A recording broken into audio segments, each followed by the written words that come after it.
What's going on, friends? It's Anton Daniels, and I gotta have a conversation with you guys about Tiege Hanley because you see how the sun is hitting me. This is no finesse, no makeup, no filters, no none of that. This is 100% Tiege Hanley. I use it in the morning as soon as I get up, right after I pray and brush my teeth, jump in the shower, and I'm hitting the streets because you never get a second chance to make a first impression. So even though they're giving you 40% off your first order, 20% off for life, even though you may get a free gift, forget all that, right? Because we would do this even if it was full price because it's worth that much. I'm in the streets, I'm kicking it with people, and I see Dusties everywhere. You don't want to be them. You want to separate yourself. And the way that you separate yourself is self-care. Ladies get it for the fellas. Fellas don't wait for the ladies to get it for you. I'm about to hit the streets right now, and I'm feeling confident. I'm feeling great. I mean, I already got confidence, but to have that extra boost of confidence, knowing that you've taken care of yourself and you set yourself apart from all of the rest of the sheep that's walking around making bad decisions on a daily basis. And it's reflected in their actions. It's reflected in the products that they use. It's reflected in the people that they follow. And so if you're trying to level up, if you're trying to make sure that you look good, they're going to send you the pack. They're going to give you all of the instructions on how you're supposed to use it. Then make sure you get your Tiege Hanley. Again, 40% off your first order, 20% off for life. Get your free gift. Make sure you tap in with your boy Anton Daniels because Unc is never going to lead you wrong. I would never have you use a product that I don't use myself. Again, they've been rocking with me for a long time. Make sure you get your Tiege Hanley. I love you. I appreciate you. I'm going to holler at you guys later.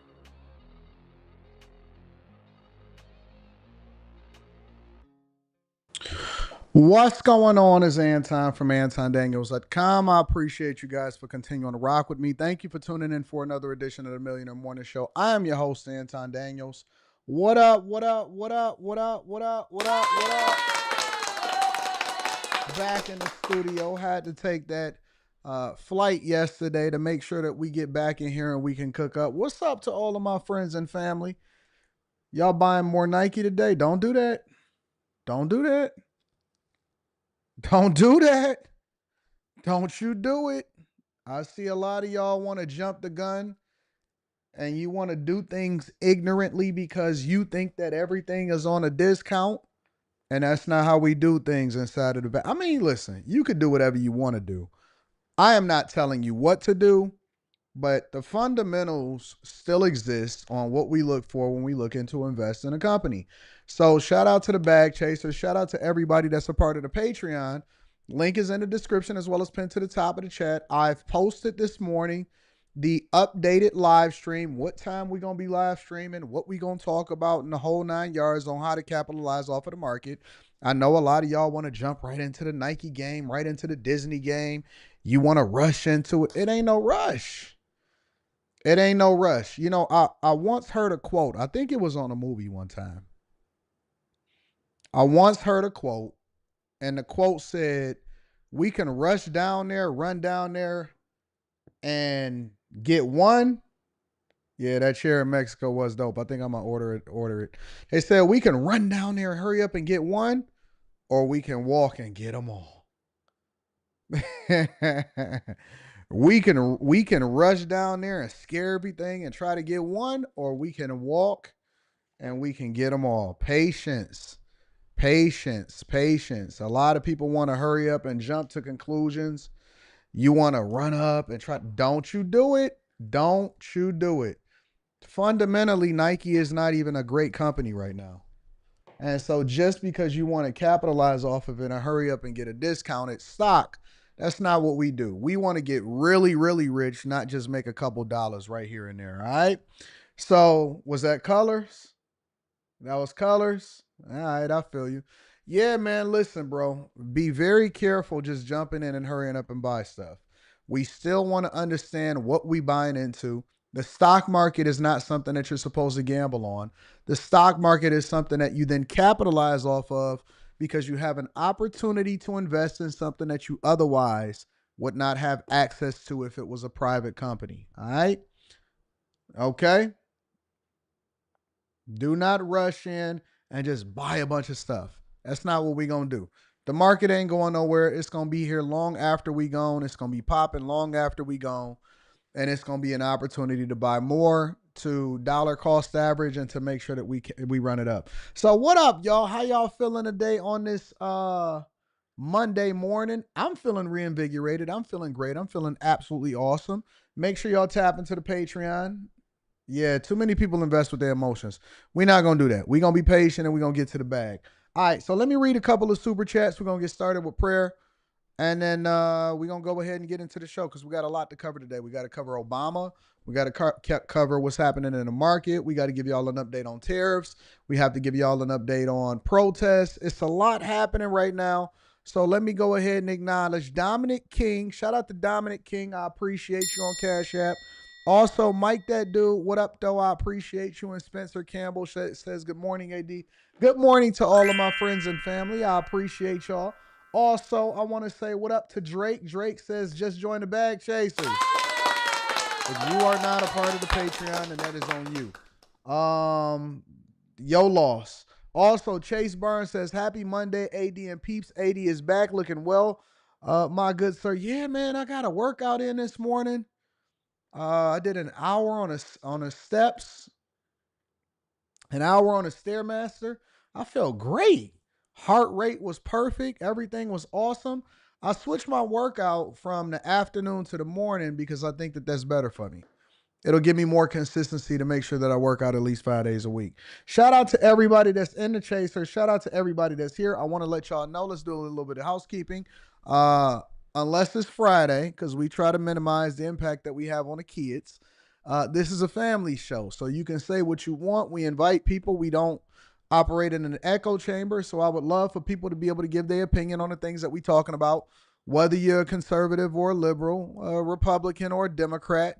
You're a feminist or you're in tune with your masculinity, everybody feel free to say what you want to say as long as you say it without attacking other people's personal life, and do not and try to minimize the cursing. All right. Secondly, I want you guys to understand that we appreciate everybody that contributes into the platform, but it is not required. Okay. The only thing that we ask you to do is to hit a like for the algorithm. If you're here for the first time, if you've been here more than once, I suggest that you guys subscribe to the channel. And then last but not least, if you decide that you want to give into the platform because you see value in what we do or you're entertained by the conversations, then we will acknowledge you. I don't care what it is. But again, we do not ask you for anything. That is on your free will. But we appreciate everybody that support us and that subscribe to the platform. All right? Y'all ready to get it started? Also, Monday night, show with Q on the Anton Daniels channel. All right? All right, let's get to it. Let me just also acknowledge this other super chat. Long Way ENT says, I also just joined the Patreon. Shout out to you. I'm looking forward to giving y'all all of the game on stocks. If you want to know when we live streaming, it is in the Patreon. It is posted this morning. I am back in the city, and we're going to get it in. We're going to get it rocking. All right, y'all.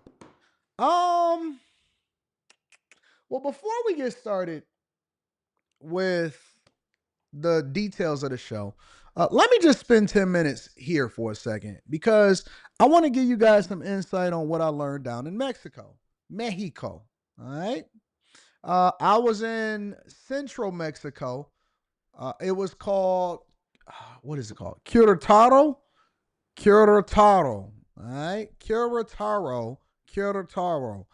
And it was in central Mexico. It's considered one of the safest cities inside of the entire country. All right. And so I was down there from Wednesday to Sunday. And it was a very, very interesting, eye-opening experience. And every time that I go out of the country, I always have an epiphany and I always learn something. I don't go there to just visit, to just vacation or any of that type of stuff. I go to these other countries so that I can learn something, so that I can gain something, and I can have a cultural experience while also doing the business that I got to do there. So we did a lot of vlogging. I did a lot of content creation, visited a lot of places, went to their neighborhoods, wanted to see what was happening, if there was any industries and factories. I paid attention to the different types of cars that people were driving and the businesses. And I went to the malls and I went to all of these places and I learned a lot, right? I've seen that they had all of the traditional companies that we have inside of America. PF Chang's, Chili's, Aloe, Lululemon, Nike, all of that stuff. They got the same stuff that we got here, right? None of their stores were empty. meaning that all of their individual businesses, that was a thing. I mean, you had the street vendors, you had the people that was in the middle, you had the traditional American looking mall, hotels, Uber was there, everything was there. It's a great city. If you want to go and visit a city outside of the same old, Cancun and Tulum, all of the same things that y'all see on a regular basis, then go to Querétaro. I want to go over to Mexico City. And most of the places that I visit, I want to visit again, but it's so much to see across the world. All right. I like to visit different places inside of the United States of America, and I like to visit places that's outside of America, right? I love what's here. I like what's out there. I like the cars from America. I got Ford, Chrysler, and GM, and I got a Tesla, and I have a Porsche and all of the other stuff that's outside of a Mercedes and all of that stuff, right? So I'm observant, and when I was on my way back, I seen the same old, same old. Everybody was coming back from Cancun. Because for whatever reason, my direct flight back from Querétaro into Detroit, there was also flights coming back from, I guess, Tulum and then also Cancun. And when I seen it, I made a few observations, right? So the first observation I made was when I came back, because I always recap what the trip was like. And the first observation that I made is Black people only go to what's popular on TikTok. I seen zero. The only other Black person that I seen there outside of my own family was another parent that was there to assist their child in Taekwondo that was going to the same school that my daughter goes to. We do not visit anything unless it's popular amongst the community or it's popular on TikTok. I'm sure it was a lot of people going to Temptations down there in Cancun. I'm sure it's the same people going over to the Tulum. We do not get out of our comfort zone. I was there and I was out and about every single day, Wednesday, Thursday, Friday, and Saturday, and I paid attention to what was happening on Sunday. Black people do not go outside most of the time. Obviously, we not a monolith, but I seen zero. And I was everywhere. I was in the neighborhoods. I was downtown. I was in the hotel, all of that stuff. So much so to where I didn't even realize it, but people were kind of looking at me like, interesting. And people would come up and speak, and it was almost like, I'm not used to seeing Black people here. All we do is do the same thing. I seen a whole lot of people getting off, whole lot of Black people getting off to Cancun, whole lot of people getting off that Spirit flight. Same old, which is not necessarily a bad thing because I didn't feel uncomfortable. I felt very comfortable. But the second thing that I observed when I was there was that they are 100% hospitality. They are 100% hustlers. They are 100% doing their own business. If you look at any of the old movies, like the gangster movies, the movies from the 50s, the 60s, and even a little bit of the 70s, you would see that there's a lot more culture and community. And it was because we were interdependent on each other to be successful. You didn't have Amazon and big box stores and Walmart and Sam's Club and bulk buying. And so what happened was we were a lot fitter, right? We knew who was and who wasn't, and the people that was inside of the community. We had more businesses and things, and they don't do it because they, just want to. They do it because that is the culture, that is the thing that they have to in order to survive. Which leads me to my third point. We are very privileged and we are incredibly lazy. We are incredibly privileged and we are super lazy. Why do I say that? Because they don't have any choice but to survive. What, you think that they got a 401k?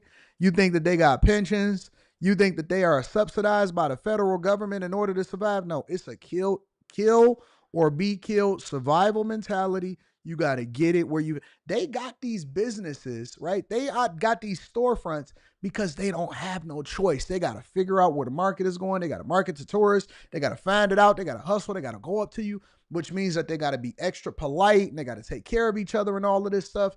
We are super privileged. And that is not a bad thing. That is a blessing. To be privileged is a blessing, but to be lazy is disrespectful to American culture. I'm going to say it again for the people in the back. To be privileged is a blessing. If you can give your child a better education, if you can raise them in a better environment, absolutely. It's the reason why they all trying to come here. Why do you think, and I know that all of my people that be feeling some type of way, that's lazy as hell, that don't want to teach themselves how to read or whatever, I got a class today. I said, I'm about to learn Spanish.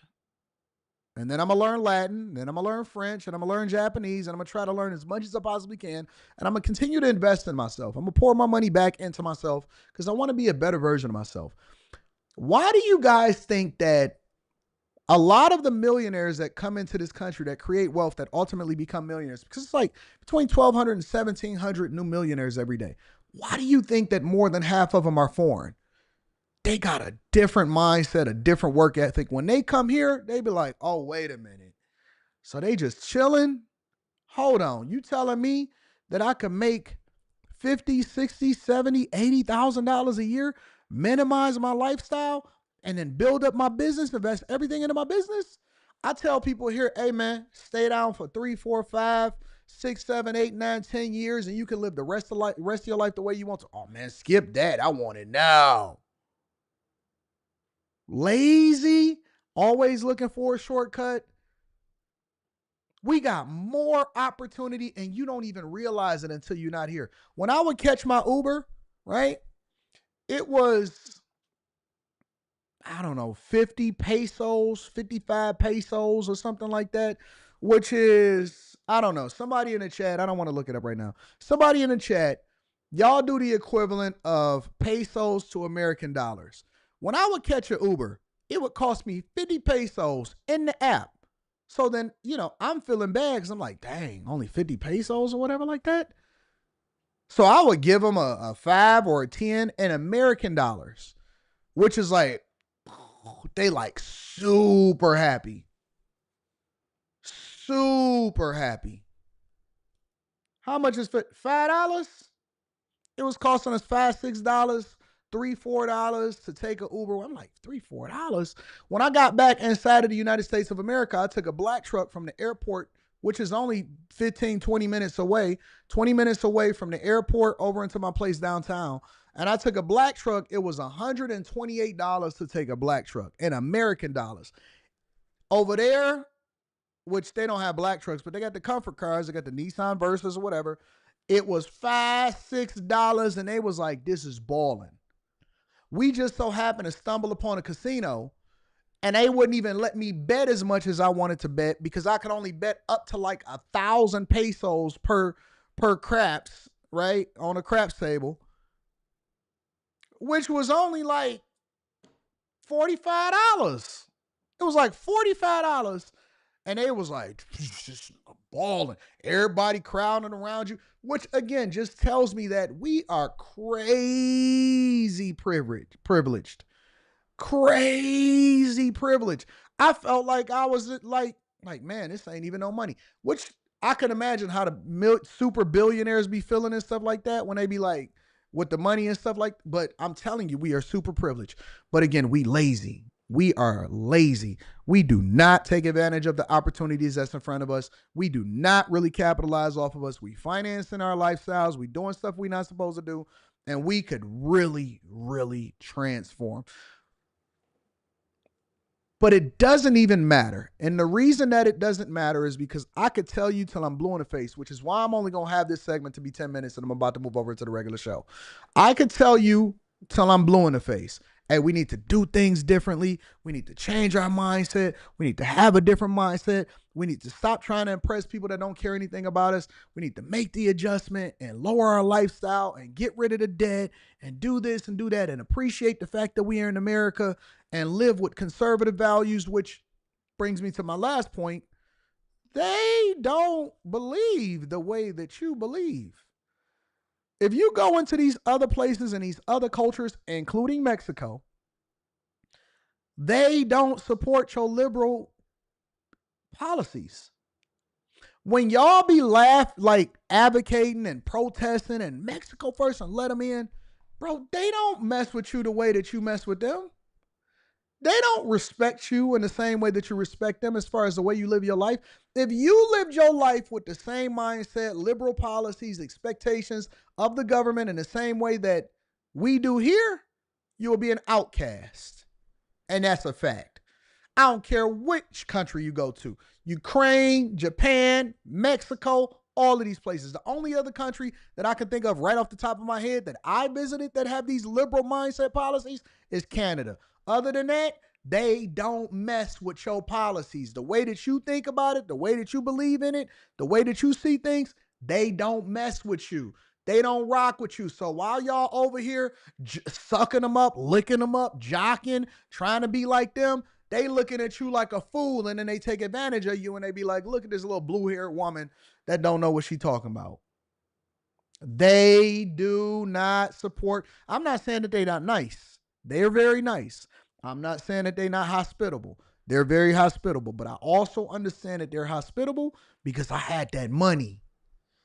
They hospitable to the money. They treat me the way that they treat me because I was spending Uber pesos over in there compared to what they used to. They know. They know. They 100. Well, ask for me when you come back. They know. But as far as these little liberal policies, they don't mess with you, dog. They hustlers. They super interdependent on each other because they understand the name of the game. They understand capitalism, which is one of the reasons why they were so gung-ho about trying to come over here. And they do not mess with your liberal policies.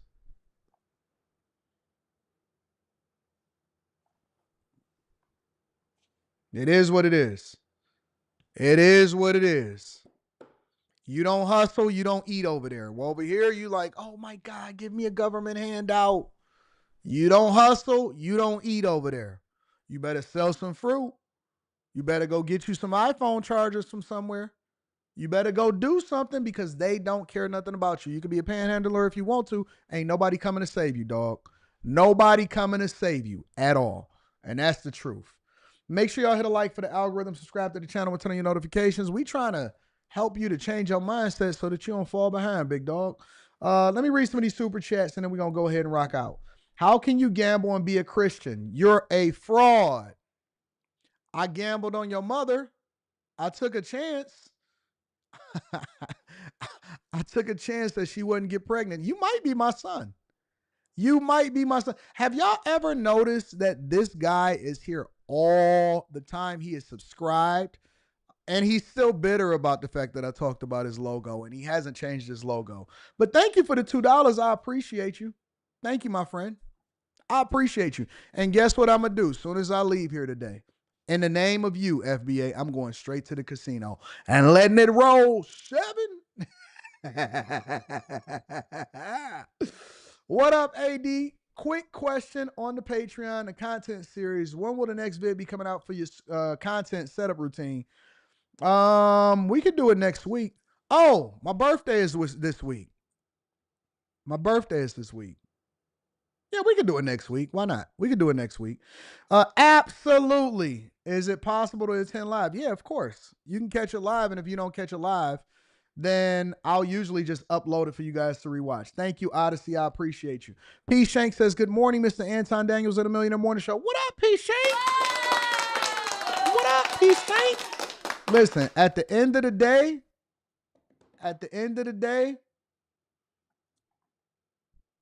I'm still going to be rich, and I'm only going to get richer, and you can complain about it, or you can make the adjustment. All right? Over under if she swallowed. Y'all crazy. Y'all nuts out here.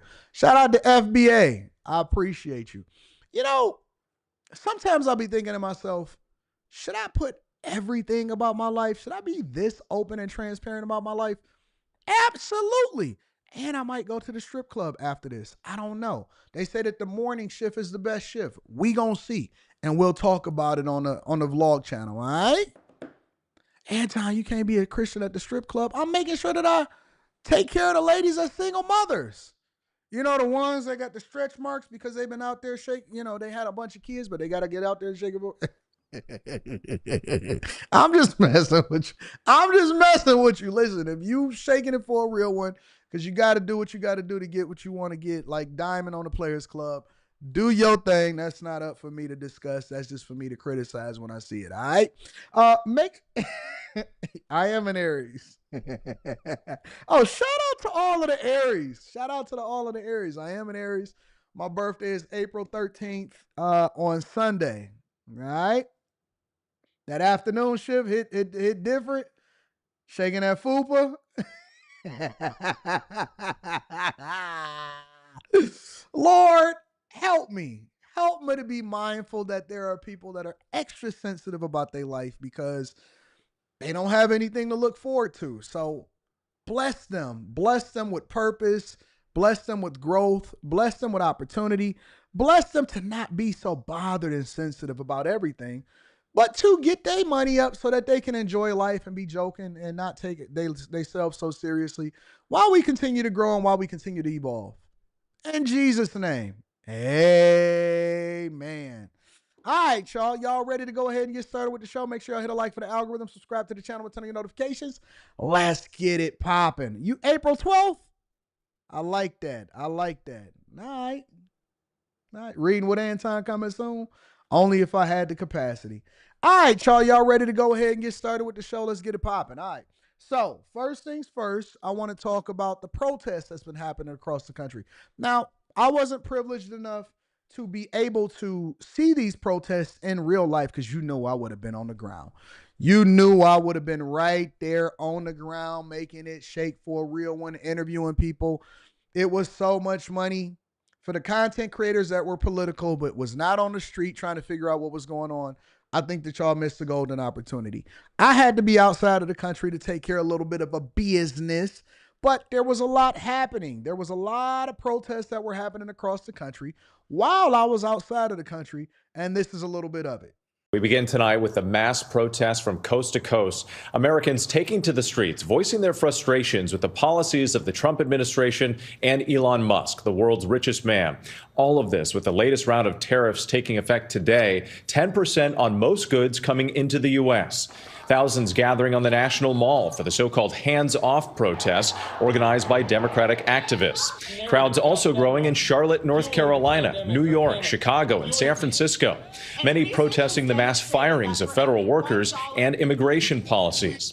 President Trump urging Americans to hang tough in a social media post earlier today, calling this an economic revolution that is already bringing jobs and businesses. But the president's tariff rollout has sent markets plunging and fueled fears of a possible recession. We have team coverage tonight. ABC's Jay O'Brien leads us off from Washington.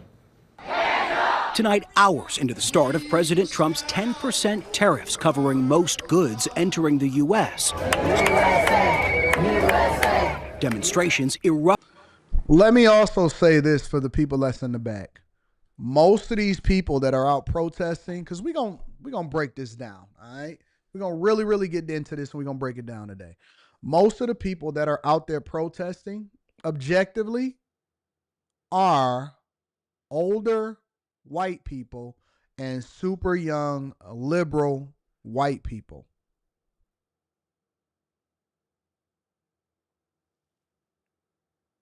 Most of the people, I seen what was happening here in Detroit. I seen what was happening nationwide. I was trying to figure out where all of the black people, where all the Latin people, Dominican, the Mexicans, and all of these people. Most of the people out there are super liberal white people. Ain't that crazy, right? Before we get into why they were protesting, it blows my mind because you know what happened? They went back home today. You know what they had to do? Get back to work. On Saturday, listen, they spent their day off. Let me tell you how sad it is, because it's just as sad of what I was seeing during the whole Black Lives Matters protest and how those women that identify as lesbian and didn't even care about anything American or American values and didn't pour any of that money during Black Lives Matters back into their neighborhoods, back into Chicago. They went, they bought mansions, they capitalized, y'all bought their merch. And I was just as critical as that as I'm going to be as critical as this. Y'all didn't get anything out of it, and you wasted a Saturday. You wasted a Saturday. Y'all went out there so that you can be a part of the in crowd, and you wasted a Saturday. We gonna get there. We gonna get there. Erupting across the country, from Boston to Charlotte to Texas to California. Look at the crowds. Look at the crowds. Look at the stuff. You see all you got to do, listen, communication is 90% body language. It's a rainbow flag, which means that they're gay. Obviously, supporting the alphabet community, which if you want to be that, I support your right to do whatever it is that you want to do as long as you're not breaking the law and you're not hurting anybody. I support your right to be able to protest. I think that is an American value, but it is a distraction from the thing that you actually probably could do to really advance your agenda, which I'm thankful that you guys are out there protesting so that liberals and Republicans can both make a lot of money from y'all out there making a fool of yourself. Look at the people that are out there. It is a sea of feminists, mostly women and a lot of feminine men. This is the honest to God truth. Mostly women and sassy men. That's crazy. And you know what? I got to give black people a round of applause on this one. I'm going to tell you why. Y'all finally, even though we may see things differently, I know y'all still going to vote Democrat. Cool. I have no problem with you choosing to vote Democrat. Do your thing. But I gotta give black people a round of applause on this one. Just same way I hold them accountable, I got to give them some kudos. Y'all said I'm staying home on this one. Nah, you know what? Y'all got it. We gonna line dance with our fans. We gonna be on TikTok making TikToks. We gonna do some overtime so that we can catch up because we so far behind. Listen, I know we running the Victim Olympics, but we got an extra shift that we got to catch up on. Y'all got it, because for too long, liberal white women have continued to lead black people into the fire to benefit them. I told that white lady right on camera, I said, look at you looking so stupid. She said, why I look stupid? I said, don't you know that diversity, equity, and inclusion was beneficial for you? The white women hijacked the civil rights movement. White women, and I'm not talking about all white women, but let's just be real. White women hijacked the civil rights movement and made it about them and then started to create feminism. Then they captured black women. And I'm not going to trip on y'all this time because I understand that you didn't know what you didn't know. And so they captured black women, and black women like, yeah, we like feminism. We love feminism. We love being against it. We love breaking up our homes. We're going to benefit. And they finessed y'all. Then they led y'all right into the alphabet community movement right behind Obama. Don't worry, we're going to get to him a little later on in the show. He was like, okay, we like scissor kicking. We going to roll with it. And it didn't benefit y'all. And diversity, equity, inclusion, that ain't even your fight. Didn't benefit you. So they finessed you into giving up the civil rights movement, put you in the Victim Olympics, helped you to break up your home, then led you into being gay, turned you against God, and now they telling y'all that y'all need to protest against traditional American values. You just really started getting any kind of clout inside of this country. So you became an American descendant of a slave involuntarily. They gave you birthright citizenship, which was meant for black people, hijacked it, gave it to illegal migrants, and you went along with the okie doke. And you finally in 2025 are starting to open up your eyes and say, you know what? Why should I continue to protest against my own values?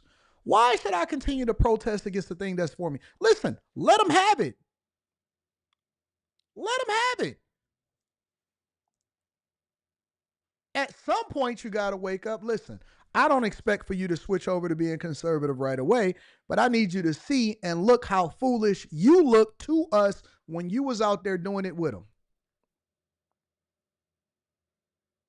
I want you to see what you look like to us when you was doing it with them. Look how foolish look at these women. Look at the most privileged, protected class of women on the face of the earth, sitting there. Listen, you know me. I'm unhinged. I'm gonna say what I want to say when I want to say it. Don't nobody own me. Don't nobody give me no nothing. I get it out the mud. Look at the most privileged class of people on the face of the earth complaining that somebody looks like them wants to fix their country. If this is not the most sad view that I've ever seen in my entire life.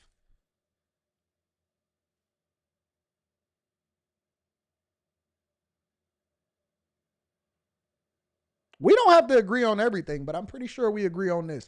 Look how foolish these people are.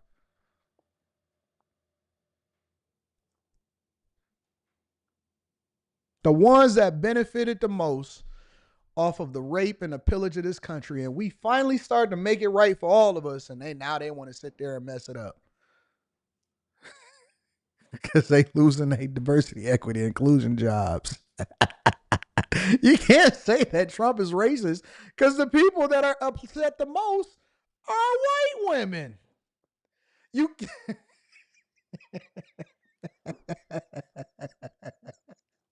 You can't say that Trump is. Black people, wake up. The one thing you can't say that Trump is racist because all of the people that are protesting against him are white women.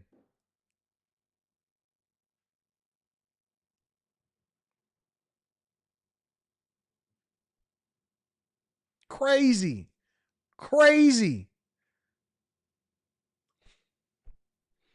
Protesting Trump and billionaire Elon Musk. ABC's Christian Cordero in Washington, D.C. Hands off are the two words that's bringing everyone out here. And that's serving as a springboard for any of the many issues they care about. Throughout the day today, we have seen signs that say hands off our schools. Look at the seat. Hold on, look at this seat. They care about. Throughout the day today. Look, find me a black person. Oh, I see one with the Luigi hat on down in the right-hand corner. I see one black woman in that crowd with the Luigi hat on in the lower right-hand corner. Look at that sea of Caucasus. Look at the Caucasus Sea out there. And I love white. I love everybody. I love white people, black people, all of the people that align with my values. Look at the sea of liberal crazies out there.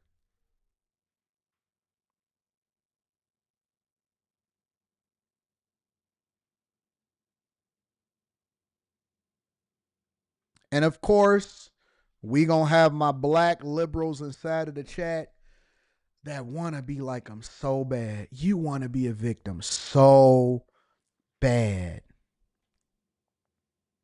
You want to be a victim so bad. You want to be, listen, to my liberal guys out here, you want to be gay so bad. You want to be accepted.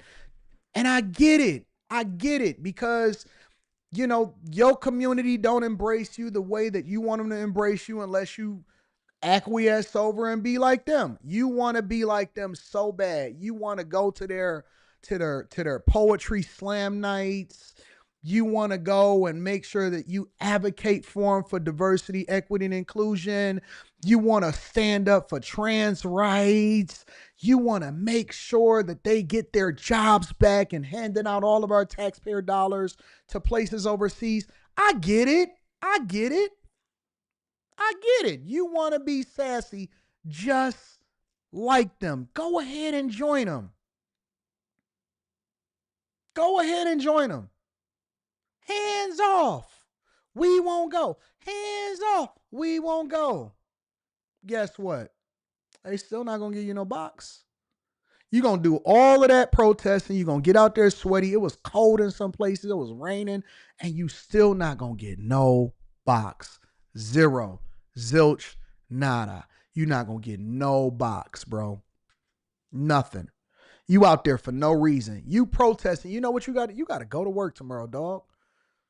Did you know that Monday you still had to go to work tomorrow? Don't you know that the majority of them people is on government assistance? You didn't know that? Majority of the people that take up government assistance in these social programs is white women.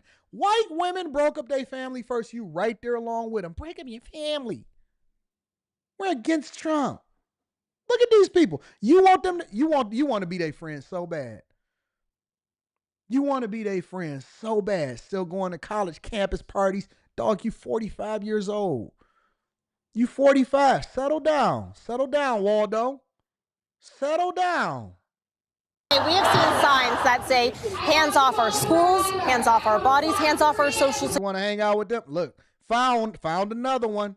security. It seems everyone out here has a message about what they consider government overreach. And tonight, as President Trump's first round of reciprocal tariffs officially snap into place, with steeper tariffs just days away from more than 50 countries.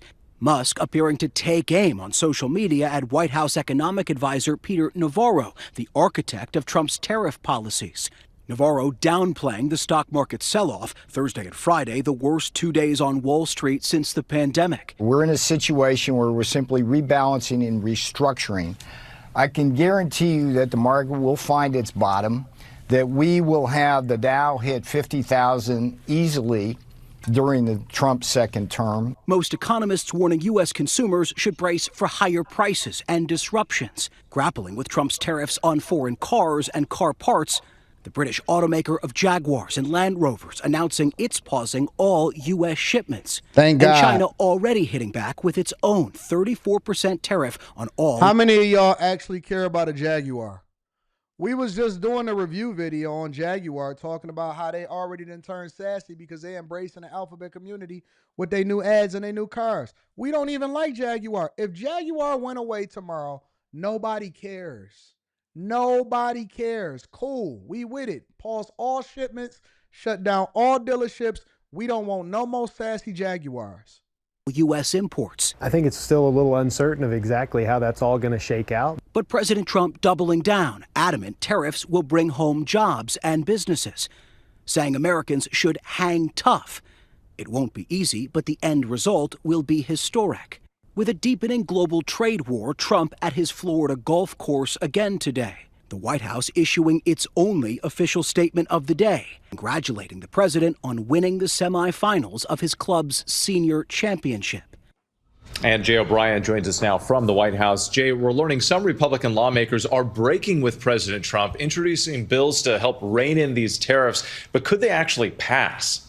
Yeah, with a handful of congressional Republicans introducing legislation to allow Congress the power to vote on any future tariffs the president would enact. That's being pushed by Iowa Senator Chuck Grassley, typically a top Trump Republican ally, who now says he's worried about the financial future of farmers in his state. Democrats calling on more Republicans to join him. But even if there is bipartisan buy-in, this legislation would also likely need the support of Republican leadership on Capitol Hill, like House Speaker Mike Johnson. And that isn't expected to happen, Whit. So I'm going to break down and I'm going to go over a little later in this show about what's happening in the markets. But to all of the people that are finally waking up and realizing, and when you went out there to protest this morning, if you took your raincoat off and said, you know what, I'm about to go back to sleep because I'm not really sure that this is for me, congratulations. Instead, you should be strategizing, because the same way that they took advantage of you by having y'all distracted by the thing that wasn't best for you, this is the thing that you need to be hunkered down on, and you need to be tapped into the Patreon so we can figure out how to capitalize off of them being distracted while we going to continue to get rich. Make sure y'all hit a like for the algorithm, subscribe to the channel, and turn on your notifications. Let me read some of the super chats, and then we're going to go. I told you we're going to talk about it today. And I'm going to be very much the same way that I've been over the last few years. I'm going to be very unfiltered. Urban Singh in the building. What up, Urban Singh? Says, hey, Anton, can I get a shout out? Today is my 30th birthday. Love you. Shout out to Urban Singh. Happy birthday to you. Happy birthday to you. Happy birthday, Urban Singh, and all of my Aries. And my Tauruses. Happy birthday to you. Shout out to all of my people who have birthdays in April. Happy birthday, and happy birthday to you, baby girl. Jason Green says, keep it up, AD, time to get paid in the market. Dre with the K says, morning bag chasers, I'm an Aries 2, and I'll be 31 on the 11th. Shout out to my people. Getting older is a blessing. Maul might as well says, My daughter's B-Day is on the 13th too. Tell your daughter I said happy birthday. She got the same birthday as the G, Anton Daniels. Shrika says, I normally only catch the replay because I'm an agent and constantly on the move, but I made time to catch this live this morning. Glad I'm here. We gonna get this money. We gonna get this money. A-Wall says this is a perfect example of why everyone should stop consuming so much and live below their means. A squirrel even knows to save up for the winter. Facts. Happy early birthday, sir. Mine was the 27th. Happy birthday for you on the 27th. Shout out to my girl sister. Good day, Mr. AD and the Chasers family. A blessed shout out to your car for Bible study in the Discord and Patreon. Hey, make sure y'all tap into the Discord. The link to the Discord is in the description of any of the most recent videos inside of the Patreon. Similarly, like you present from a C student's perspective, your car presents the word from a seeker's perspective with humor and sobering realness. God bless you, AD. I love my community. I love my community. Nitrous Zeus in the building says, I would like to say thank you for the constant entertaining wisdom. I was a federal worker who took the deferred resignation and early retirement. Let's just say I'm about to have 250,000 salaries over the next 8 months. Only this. Hey, Nitrous Zeus, remember when earlier this year I was telling people that they needed to reconsider and possibly really think about taking a buyout? And everybody was like, no, I'm sitting tight. No, I ain't no go. I said, y'all better start paying attention. Man, if y'all don't start listening and acting on the stuff that I'm telling y'all to do, Nitrous Zeus took advantage. Shout out to you, because you can always, now they working at restaurants and they laid off anyway, and they never even got the bag as a result of it. Happy early birthday. My dad's birthday is the same day too. Hope you have a good one, my friend. Shout out to you. And shout out to Slimmy. Slimmy's birthday is this week too. Just tell him Tom Dog was a liberal at one time. Too sweetheart. Facts. Thank you, Anton and moderators back in Los Angeles from Hawaii. How was your trip? How was your trip? Marcus and the Jameson says, keep doing your thing, AD. Love to see more people waking up from the BS. Mr. Lot, my dog, says, I thought being fake conscious for Cooch went out in the 90s. Oh, it's more popular than ever. Wyatt in the building says, 49 at 7. Shout out to you and all of my people that got birthdays this month. Make sure y'all hit a like for the algorithm, subscribe to the channel, and turn on your notifications. Let's pivot, all right? Because Trump is standing 10 toes down. He said, listen, I know that y'all feeling some type of way, but these tariffs is going to happen. And so instead of complaining about it, you probably should go ahead and take advantage of it and become America first. This is Trump talking about his tariffs at a recent gaggle on Air Force One. Should just warn hundreds of the third week Friday, which are now bringing in tens of billions. We'll get back to that in moments. Let's go out to the tape playback of President Trump. Any questions? How was the golf tournament? Very good, because I won. It's good to win. You heard I won, right? Did you hear I won? Yeah. Just to back it up, you were there. I won. What's your handicap I like these to days? win very low. I have a very low handicap. Okay, let's go. Sir, the Chinese foreign... Back up a little Sure. bit. The Chinese Foreign Ministry said that the market has spoken when asked about the tariffs. What do you make of that? The market has spoken when they look at the fact that we have $1 billion trade deficit. When you look at the trade deficit that we have with certain countries, way over $1 billion per country. But with China, it's $1 trillion. And we have to solve our trade deficit with China. We have $1 trillion trade deficit with China. Hundreds of billions of dollars a year we lose with China. And unless we solve that problem, I'm not going to make a deal. Now, I'm willing to deal with China, but they have to solve their surplus. We have a tremendous deficit problem with China. They have a surplus of at least $1 trillion a year. I think it's like $1.1 trillion. And I want that solved. And no other president's taken it on. I had to take it on the last time, and then we had a rigged election. No other president's taken it on. And so China is, they say the market's spoken. China is right now taking a big hit because everyone knows we're right. They have to pay tariffs because otherwise we have a surplus, that they have a surplus with us that is not sustainable. Mr. President. A lot of people don't realize it, and I'm going to add that as a part of the show later on in the show, but the worldwide market is taking a hit. we're very concerned about what happens here inside of the United States of America, but we're not mindful of how other countries are suffering. And if you think that they're not suffering as a result of not doing business the right way with the United States of America, which plays in our favor long term, and it's one of the things I'm going to talk about when I do this live stream. The live stream information is inside of the Patreon. Make sure y'all tap into the Patreon. Link is in the description as well as pinned to the top of the chat. China's market, listen, China has had a surplus not just with the United States of America, but across the world. It's the reason why they're able to go and cannibalize different markets, different countries, including, and the one that they cannibalize the most is Africa, South Africa also. Canada has been cannibalizing every market. And what we don't know, because we don't pay attention, we don't go on Bloomberg, we don't go on Market Watch, we spend more time on TMZ, Media Takeout, all of these other stupid sites, but we not on Market Watch, we not on Bloomberg, we not on Yahoo Finance, we're not on Wall Street Journal. We don't read those publications. But if you study the international markets, what you understand is that other countries have been disappointed and disassociating themselves unless the Chinese actually bribes their government to then sell their country short. They're taking a short-term payout and they having long-term consequences across the United States of America, across these other countries, across India, across Malaysia, across Africa, across all of these countries.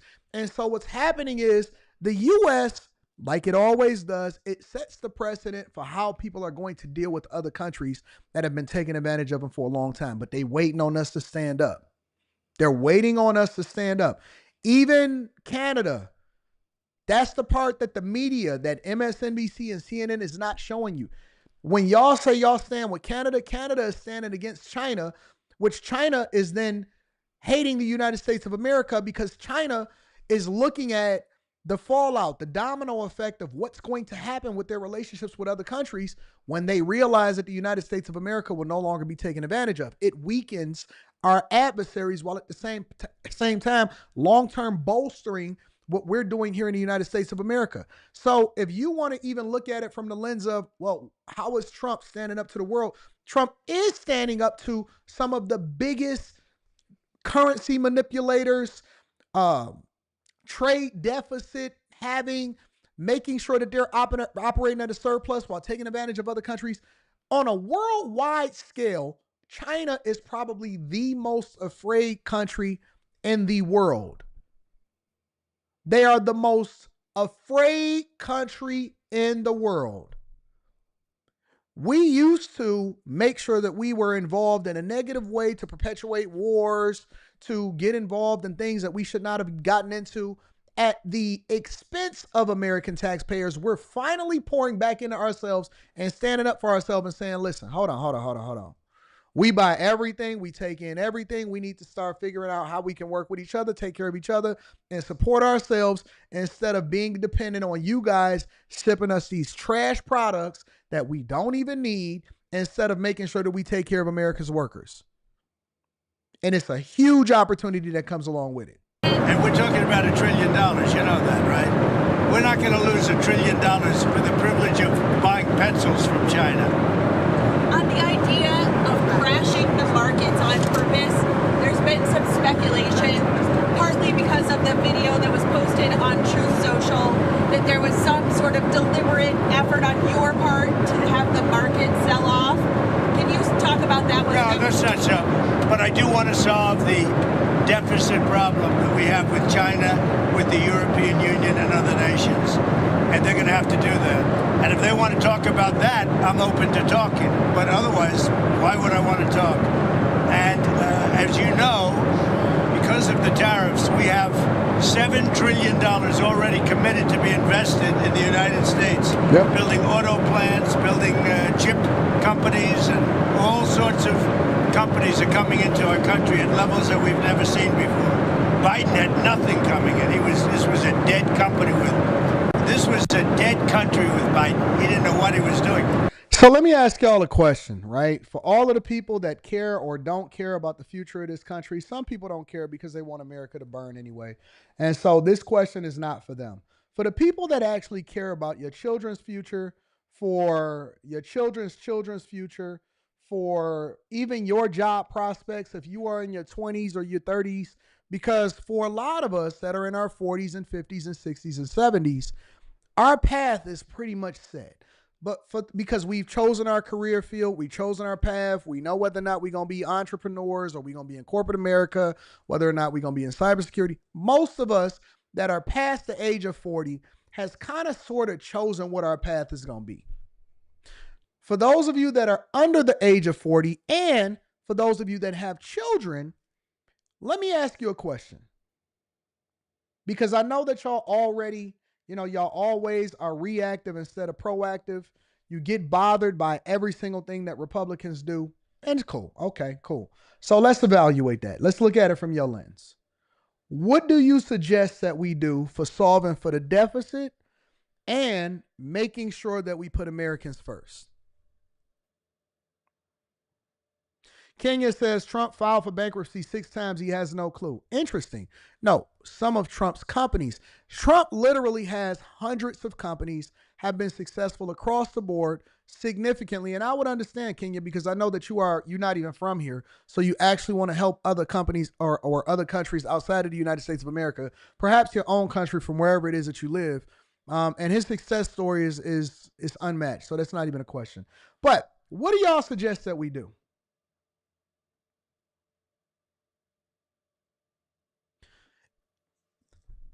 How do you solve for the deficit? Because your cost of living is going to continue to go up. The collapse of the American economy is going to continue to happen.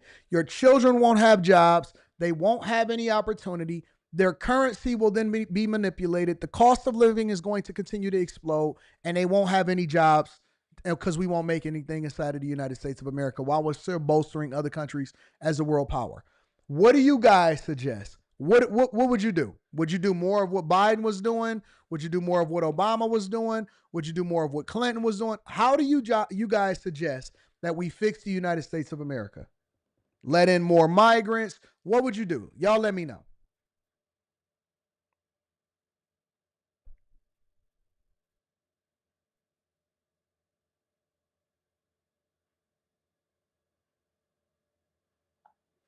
I'm looking for y'all. Because, I'm going to look for y'all suggestion as I continue to play this. But I want to know what y'all would do. And that's now been proven, at least.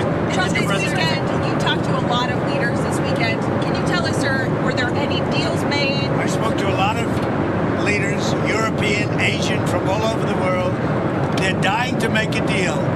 But I said, we're not going to have deficits with your country. We're not going to do that. Because to me, a deficit is a loss. We're going to have surpluses, or we're at worst going to be breaking even. But China would be the worst in the group because the deficit is so big and it's not sustainable. And I was elected on this. This was one of the biggest reasons I got elected. The Possible said, what was the question? The question is, for all of the liberals that don't like tariffs, that don't like everything that Trump is doing, how would you fix the deficit?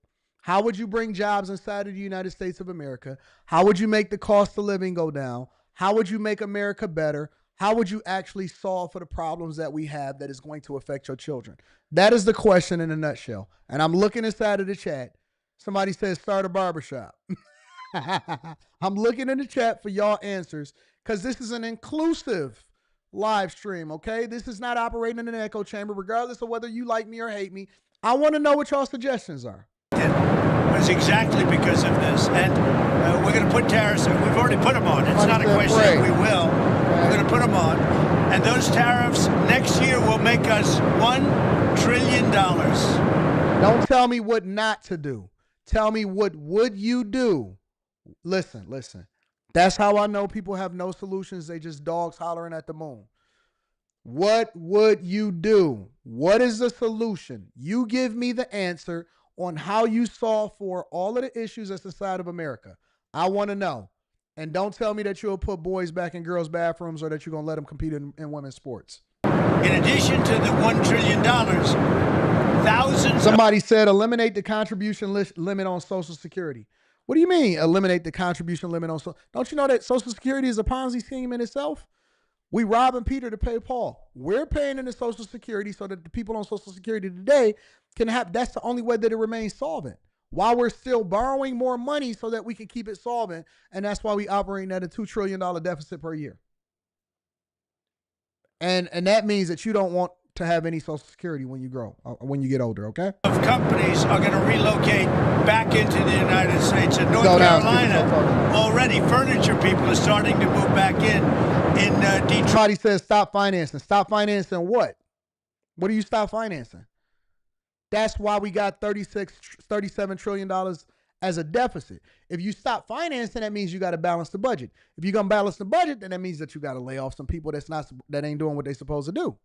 And you got to cut social if you're going to balance the budget, if you're not going to finance, that means you got to operate at a surplus. If you're operating at a surplus, that means that you have to balance the budget and you have to have more coming in than going out. So how do you balance the budget? Tell me. Detroit and Michigan, which I won because of what I said, what I'm telling you. Car companies are starting to open up. In Indiana, a big one is under construction, as an example, Honda. But they're moving in like nobody has ever seen this before. So it's unsustainable for us to allow China. I don't see anybody saying have surpluses of $1 trillion. We will be taking in over $1 trillion over the next short period of time with the tariffs that I've already instituted. They're already in place. Now, what's going to happen with the market, I can't tell you, but I can tell you our country has gotten a lot stronger. And eventually, it'll be a... Matt Turner says, all I know is my 401k is down $175,000 since Trump took office. Cool. Mine was down about $180,000 when Obama took office in 2008. Guess what?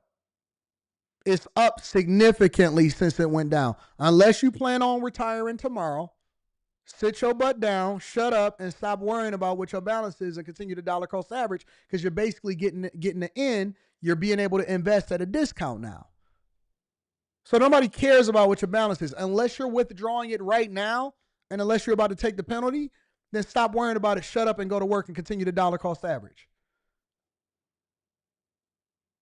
Like no other. It'll be the most dominant country economically in the world. Mr. President, which is what it should be. Is there a Trump put, though? Nobody has any suggestion. Pain in the market at some point you're unwilling to tolerate this idea of a Trump put? Is there a threshold? I think your question is so stupid. I mean, I think it's I don't want anything to go down. But sometimes you have to take medicine to fix something. And we have such a horrible... We have been treated so badly by other countries because we had stupid leadership that allowed this to happen. They took our businesses, they took our money, they took our jobs, they moved it to Mexico, they moved it to Canada. Somebody said Anton, was the USA at a surplus under Bill Clinton? Absolutely it was. But do you know why we was operating at a surplus? Because we was selling out American jobs. We sold our future off, which is what we continue to do. Listen, it was before Clinton, but Clinton was one of the biggest architects of why we are at a deficit today. Clinton was one of the people that actually helped cause the housing crisis. He didn't have to stick around long enough to see what the results were going to be, but Clinton, Bush, all of them were the architects of shipping off American jobs, which would then create a temporary surplus. But ultimately, it was going to create a deficit because we had no income, we had no economy, we had no industry, and we became a financing nation that was too big to fail for banks. That's why the banks got bailed out, because we didn't have no industry to depend on when everything went bust. 100% he did. But he was the person that sold off all American jobs at a surplus. Listen, I'll give it to you from a C student's perspective. For the people that don't understand what I'm saying, let me give it to you from a C student's perspective.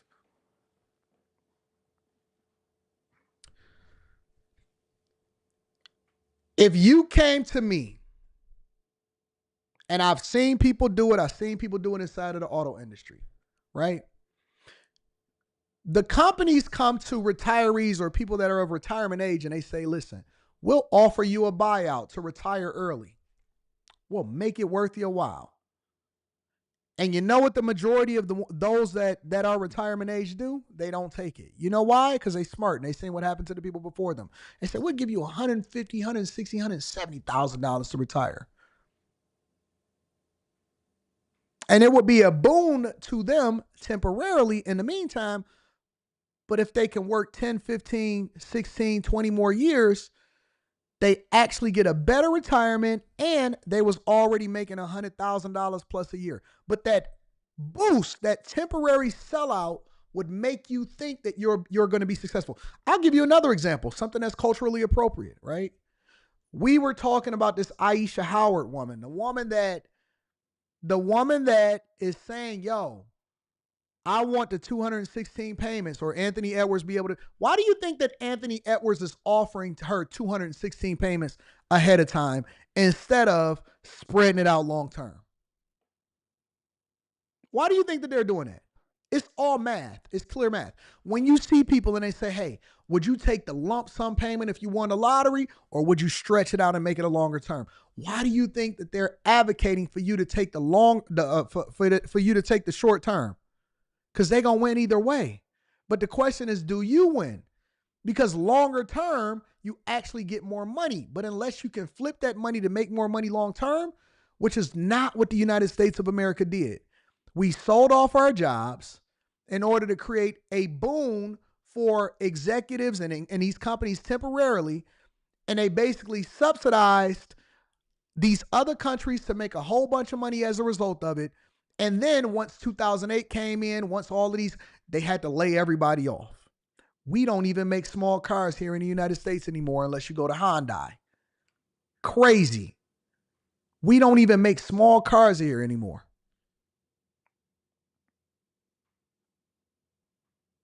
Of course, he had a surplus. You know who else had a surplus around that time? Chicago. In 2008, this is so funny. In 2008, you know what Chicago did?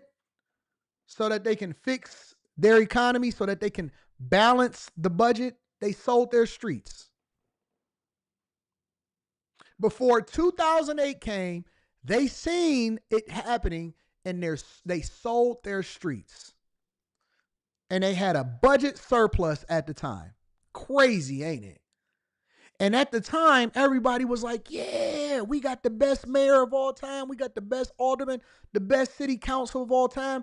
They sold their streets, and it seemed like a lot of money at the time for $1 billion. Oh, man, that was a lot of money. $1 billion. And they were operating at a surplus. Chicago in 2025 is operating at a huge deficit to the point to where they're considering raising property taxes and trying to lay people off. You know what the budget deficit in Chicago is right now? Almost $1 billion. And you know how much money that they're making? You know what they sold they streets for? All the way up in 2075. They don't even get the revenue from their streets back until 2075. When they run a parade down Chicago, anywhere in Chicago, they got to pay. They got to pay a company outside the country that took advantage of the fact that people were willing to. You know what else they do that in the record industry? They give you an advance. Oh, you balling at the moment. You balling at the moment. Hey, we're going to give you an advance, but we're going to charge you interest on the money that you owe us. That way that you'll always owe us in perpetuity for the rest of your record career. The reason why a lot of these artists, y'all sit there and they say, hey, how do they still owe money on a record that went platinum, went double platinum, triple platinum 20 years ago? Is because they're still charging them interest on the advance that they gave them, which allowed for the record company to recoup all of the profits. And you the fool. So of course you operated at a surplus because you got that advance money. But guess what? You never, ever, ever sold enough at the time that you needed to sell to give that money back. And meanwhile, they still charging you on interest that they loaned you. because it's the same reason. Listen, you could apply this to everything. The reason that your student loans is more than what you borrowed. You know what? Even though you've been paying them. You know why? Because you had a interest-based or how much you make. I forgot what it's called. However much you make based repayment plan, an income-based repayment plan. And you know what that is? It means that they're going to only charge you what you can pay, but it doesn't mean that the interest is not going to continue to accumulate. So if you're not paying down the principal, which is what the United States of America is not doing, then guess what happens? We continue to balloon the deficit, and now we paying $1 to $2 trillion a year. Us as taxpayers pay a crazy amount of money so that the United States of America can pay interest on the debt that they holding.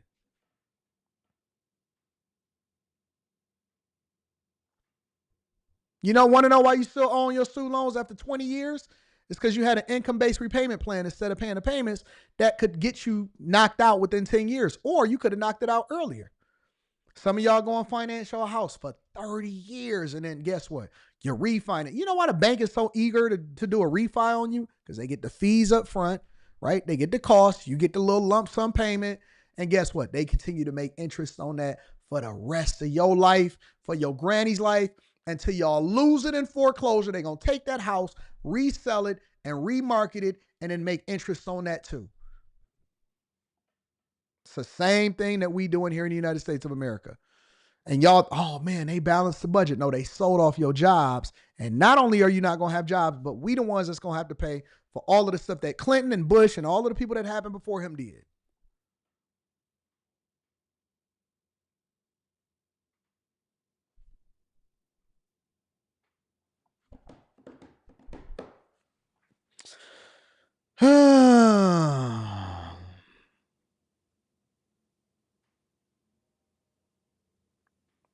Douglas said the recession, depression is coming. Anton is spinning. You know what we should have did? You know what we should have did in 2008? Let the banks probably fail. That's a whole nother conversation. We need a true correction in this country, and we need to truly fix whatever it is that's going on. 100%. You know what else we need to do? We need to let you fail. We need to let you. You know what the best thing that ever happened to me was? Losing my job. Losing my job. That was the best thing that ever happened to me. Me failing at the you're not gonna be able to see the equivalent because you're so short-sighted. You're so short-sighted. Me losing my job in 2007, 2008 was the best thing. It's the thing that got me rich. It's the thing that got me rich. It was the best thing that ever happened to me. And we so dumb. You're so stupid that you can't see that this is the biggest opportunity for you to get rich of all time. Man, real estate was at a discount in 2008. It was basically there for the taking for the people that had money and the institutional investors. You know why you can't find housing today? Because they snapped up all the real estate. They snapped up all the real estate. This is the biggest opportunity for y'all to make. You're never probably going to have a better opportunity to get rich in your lifetime than right now. You're never going to have an opportunity to really capitalize off of the market, and it's so right there in front of you. It's right in front of your face. I just can't believe that we so short-sighted that we not going to take advantage of this. We so busy complaining instead of putting together our monies. You want to start a fund for all of these funds that they started? This is the time to capitalize.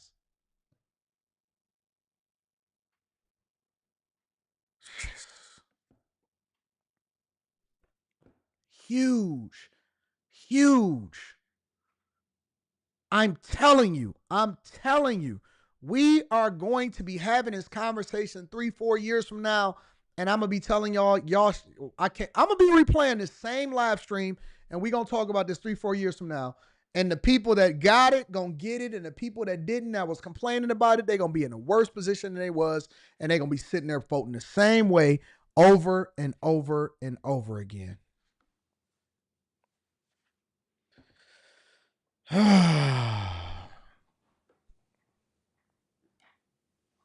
Unfortunate. Anyways, let me read some of these super chats and we're going to move over to the next part of the show. Liao or Low, I'm sorry, not Liao. Low, shout out to you, Low. I appreciate you for the 2-ball. Shout out to my girl Molly in the building. Says Trump is doing what he has to do, but most Americans have zero financial literacy and won't even pick up a book. They gonna complain though. Jerome Gray says raise taxes. So Jerome Gray's suggestion is to raise taxes to continue to pay off the federal deficit. It says Jerome thinks that raising taxes is going to solve for the issues.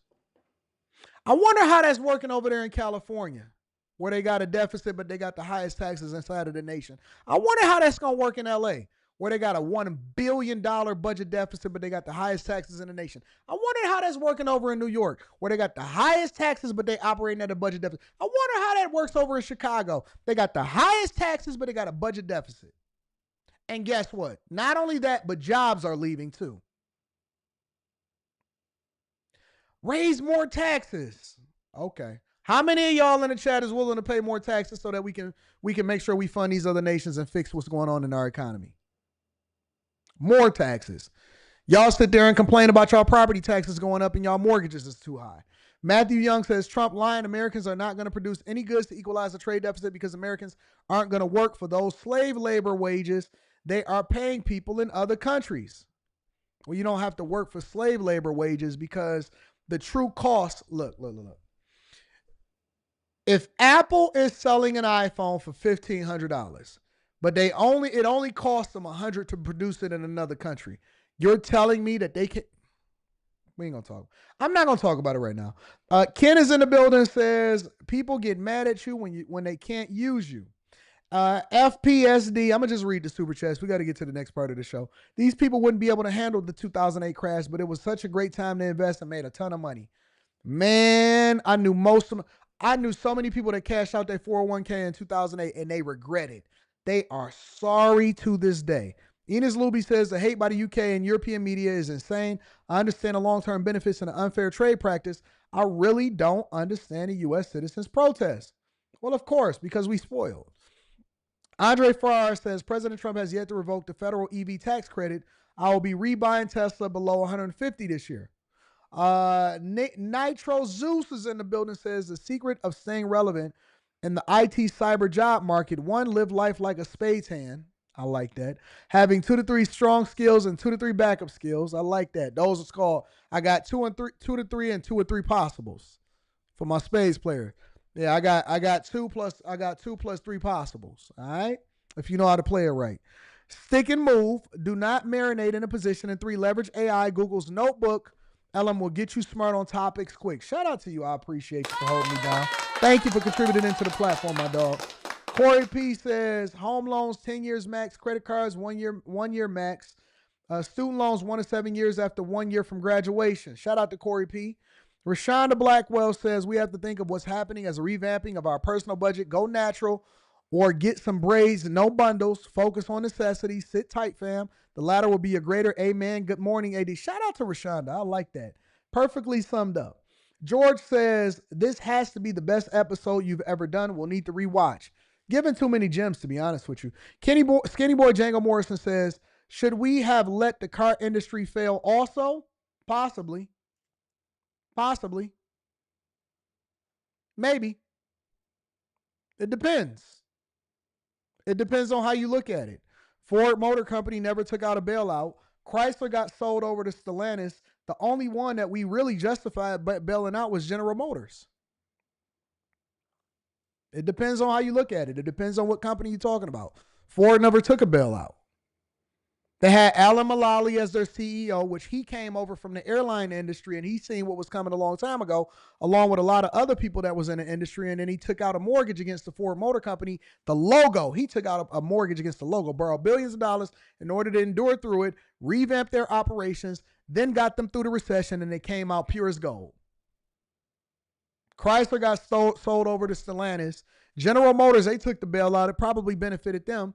but then they was able to pay it back. So it depends on how you look at it. We need to really, really start to have nuance in these conversations.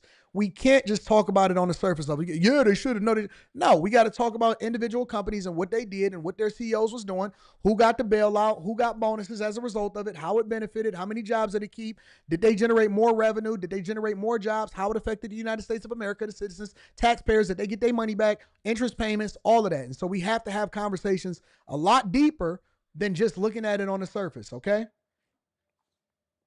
All right. Let's see what else we got to talk about. Brinston Ladd. Shout out to Brinston Ladd. Brinston Ladd says, good morning, AD. I'm blessed to be turning 26 tomorrow. Happy birthday, my friend. I appreciate you. I'm grateful for the career God gave me in cybersecurity. I'm pursuing my master's soon. Shout out to you. Shout out to the Chasers.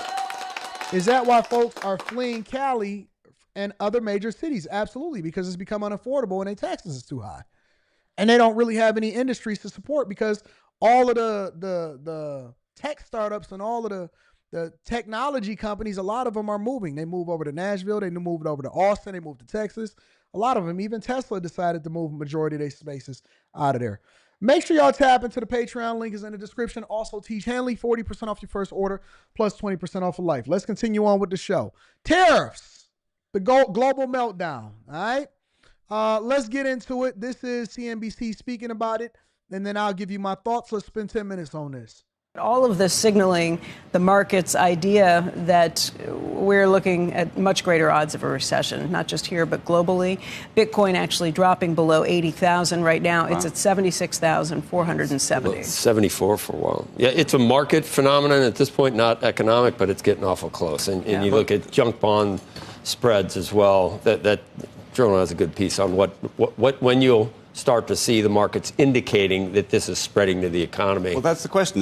I think there's a real issue about contagion. And it's possibly, by the way, a day away at the rate we're going. Well, normally the dollar goes up. When we break this down, I like to break it down from a C student's perspective, all right? When we break this down, don't get caught up in the jargon, all right? That's the best thing that I want to tell y'all. Do not get caught up in the jargon. The jargon is just to distract you. When they say it's a contagion, that just means that it's spreading across different industries, that it's spreading across different places, that it's going to be impacting this, that it's going to be impacting that. They use these terms a lot of times to make themselves sound smarter, to distract you. A lot of times they use it because they're used to using it. It's the same thing that happens in the tech industry. People say things, and it doesn't necessarily mean that you're not as smart just because you can't understand it. I'm going to break it down from y'all from a C student's perspective, and then I'm going to give my opinion as a result of it, all right? Don't get caught up in the jargon. Just pay attention to the main things and then try to make the most out of it. Up when it's not really scariness like this, and it's not. It bounced I don't know on if that's Friday. A reflection of the dollar. That's a reflection of the confidence. Flight to quality has gone to treasuries. It has not gone to the dollar. What I'm saying is, I think you could start to see at some point there are going to be investment firms that are going to blow up that are on margin. There are going to be private credit operations that are going to run. What does he mean by investment firms are going to blow up because they're on margin? All right. Has anybody ever gotten margin? I know there's some people in the chat that has, but I'm going to assume that we know nothing. And this is how we break it down from a C student's perspective. I'm not going to deep dive too far into it because I don't want you guys to be getting Patreon level game. I'm going to leave that out of it. I'm just speaking about it on a surface level. What they're saying is that investment firms are going to blow up because a lot of them are on margin. That means that they have a certain amount. All right. When you invest, when you put so much money inside of a trading account, right? When you put so much money inside of a brokerage account, in order to get approved to be able to trade on margin meaning that they basically extend you a line of credit based off of what you already have inside of the bank, okay? From a layman's terms, they're basically extending you a line. So, okay, you got $20,000, $30,000 just on the surface level. Let's say $100,000. That means that you can trade maybe $200,000 depending on what investment platform that you're using. Because they basically know that you're good for it. But what happens is when the market starts to tank because people overextend themselves, just because you have the availability of it doesn't mean that you're necessarily supposed to use it. A lot of people use it to make more in profit. Whereas if you were just using your money, whatever you make, whatever you lose, right? You make or you lose. Whereas if you then have this extension based off of what you qualify for, that means that when you start to have turmoil on the side of the market, it's called a margin call. That means they're calling back in the money that they extended you because the bank may be having some liquidity problems. They may be having a little bit of trouble. They've extended themselves too much. And so now they're going to call you and say, hey, hold on for a second, big dog. We're going to have to go ahead and have that in. Or you're going to have to put some more money in the bank in order to justify, you know what I'm saying, how extended you are, how leveraged you are, and whatever it is that you're invested in because it's some turmoil in the market. You either going to have to make a deposit or we calling back in whatever it is that you invested in. 9 times out of 10, unless the market is really messed up and it's in turmoil, they're going to require you to basically make a deposit so you can shore up your account based off of where you're leveraged in the market. And what they're saying is, and this is the main reason why you see so much turmoil, so many people complaining. Most of the people that's sitting here inside of this chat, all right? It's like using a marker against the casino. Most of the people that's sitting here inside of this chat, they're saying, oh my God, the market is falling or whatever. They ain't even got no money invested in the market. They just speaking off of headlines that other people are saying to try to justify their hate for Trump. Most of the people, listen, fam, you work at Amazon, you got a regular job, you never even invested in your 401k. You was just reaching out to me for a coaching call because you didn't even know what a Roth IRA was. You're not affected. Go to work tomorrow. We're going to figure it out. We're going to make sure that you get this money and get you some insight so that you can start dollar cost averaging. Join a Patreon. Link is in the description as well as pinned to the top of the chat. You're not the one that they're writing about. I guarantee you. Some people are sitting there talking about they ain't even have $1,000 to even get if they had an emergency. You're not affected. Don't worry about it. You still got your job. Go to work tomorrow. Join the Patreon. I'm going to get you up to speed so you can understand the 8 things that we look for when we look into invest in a company. They not talking about you. We not talking about you. You're just talking and repeating headlines that you heard from another liberal. We not talking about you. You're not affected. Go to work. Take care of your business, pay your child support. The reason why all of the headlines are so crazy and everything is red is because these investment firms are over leveraged. They never corrected. They never took their money out, their profits, and then continue to dollar cost average. They don't play the same game that we play. So when they have problems, they have billion-dollar problems. They have liquidity issues. They're taking other people's money and they invest in it, and they're investing it wrong. They didn't anticipate what was going to happen in the market. And just because other investment firms who are getting rich, these are the same people that y'all was complaining about. They've been getting rich all of this time. It doesn't mean that we're not supposed to do what we're supposed to do for the United States of America to bring jobs back. And so this is a market correction. Their loss is your gain. So if they over leveraged or they have all of these dumb issues that's within their, that's a them problem. That's not a us problem. We don't have liquidity issues. We not invest in other people's money. We not worried about that. We're going to continue to dollar cost average. We not drawing from our retirement today. We not tripping about it. I don't care about what these problems are being had within these investment firms. You know what I figured out in 2008? They going to be all right. They going to figure it out. They got big money. They got big bonuses. Not worried about it at all. I'm worried about the regular everyday folk who need to get a job, who has to have access, who don't necessarily want to go to college right out of high school, but they want a decent paying job to be able to take care of their family. Maybe they get a 401k. Maybe they get an investment account. Maybe they got a benefit package that also includes them being able to go to school for free and stuff like that. And then we leapfrog off of that and we get you to being a millionaire, an everyday millionaire without having to do all of this extra stuff and finessing. That's the people that I'm speaking to right now. I don't care about the investment firms. I don't care about the banks. I don't care about any of them. Banks fail every day, B. Every day banks fail. Into trouble that won't be able to provide credit to small businesses and large businesses. And that's when it starts to go to the economy itself. Well, but by the way, by default, I think it already is. By default, this is already forecasting it's what we all think is going to happen in the economy. But yes, is this already going to impact the economy? Do you think that retirees who are watching the broadcast right now are running out to buy a new anything right now? No. I've got a daughter graduating next month. Like, what's the job market look like? What are companies going to do? Right? Everybody's freaking out of their minds. And so this is like it's good to keep a true man-made disaster. It is. It's self-inflicted, and they got too cute by a factor of about 10 with the way they calculate. Join a live stream on Patreon if you're asking me. I got about 5 different companies that I'm going to go through that I'm personally invested in, that I'm looking to shore up my position in, that I'm going to be taking advantage of. We're going to break down the charts. We're going to break down exactly what the fundamentals of the company are, and I'm going to break it down from a C student's perspective so that you guys can understand it, all right? Calculated the tariffs, because the tariffs are not nearly as high as what that weird equation brought. And it allowed them to make an offer that seemed reasonable, like a half, which really wasn't a half. Right. It's much higher than that. And that allows them, I think, to pretend that they're giving a little when they're really just getting. It shouldn't be over. But here's the next problem. If you're the administration, the longer this goes on, the harder it actually is to make a good deal.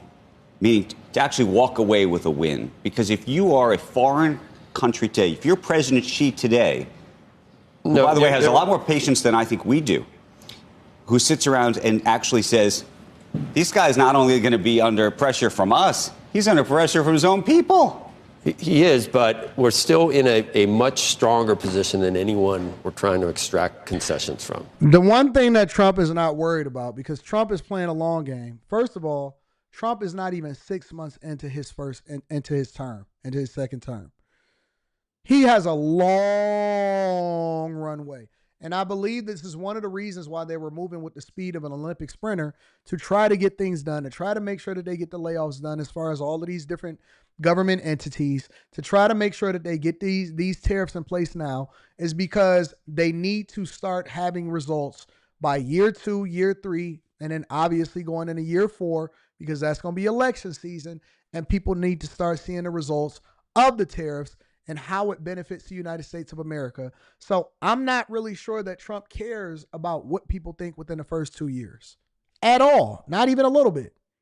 I don't think that he cares about what people think within the first 3 years. I think that this is exactly what we need from an administration to do the heavy lifting, so that we can then benefit from it long term. Everything is not going to happen tomorrow. And they're going to get. They can try to wait us out and say, "Wow, Trump's under." I don't know how much pressure. We just don't want to be the king of the losers. Right.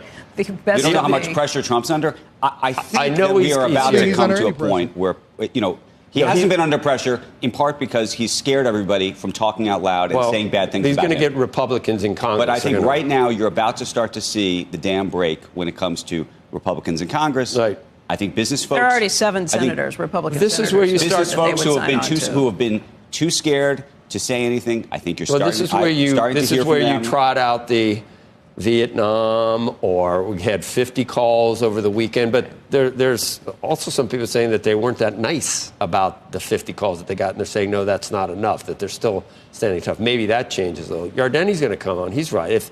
If you were to see, or what Ackman suggested, take 30 days, take 90 days before you put, that would be to negotiate before you put these things before you put them on. The other thing, by the way, that strategy to me separately is probably going to create.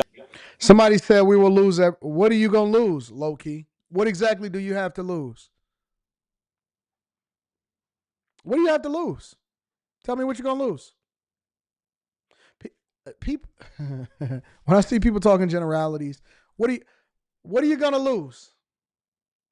Just as much uncertainty, because all of a sudden we're going to be the same way that we sit with this TikTok deadline, every 75 days, and that there's another 75 days to go. If you announce that there's a 90-day moratorium, the markets may like it marginally, but they're not really going to like it that much, because they're going to say, okay, now we have another 90 days of this. Right. Things to keep in mind, just in perspective. On an absolute level, these numbers aren't really that scary. It's giving back about 2 years of really big gains, admittedly. But I just talked to Yardeni in the makeup room. This would be one of the fastest entries into bear market in history. Yeah, and with no exogenous. If we open it with no other thing that's causing it. if you're looking at today's losses, if they continue at the levels we're looking right now, S&P's in a bear market. But you're also looking at the S&P having the biggest losses they've seen since 1987. It's quickly as over it is. three But days. Just to put it in perspective, again, we were sweating getting up above 4,000 and worried about a retest, the Mike Wilson 3,000 retest of the lows and the worst case scenario. We're breaking under 5,000. How many of you guys, just a quick question, I want to get over to Scott Bissett, the Treasury Secretary, and him speaking on whether or not we're actually headed for a recession or not.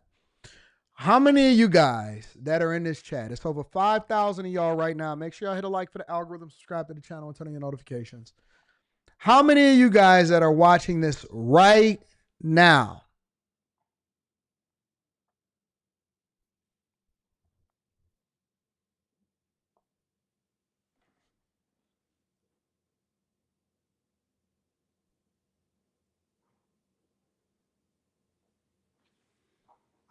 How many of you guys that are watching this right now, don't lie to me. Don't lie to me. Don't you lie to me, because I know what the statistics say about the average net worth and the average earning and what y'all are complaining about now. How many of you guys, since 2008, net worth actually exploded to over 500,000, 600, 700, 800, 900,000, $1 million plus? How many of you guys actually were able to ride the wave of success from this previously, the last time that we actually had something that was huge, right? Going back before 2020 with the whole pandemic. Actually, you know what? Let's talk about the pandemic too on top of it. Since 2008, some of y'all wasn't even outside, so you can absolve yourself from this conversation. How many of you guys actually got rich over the last 16 years?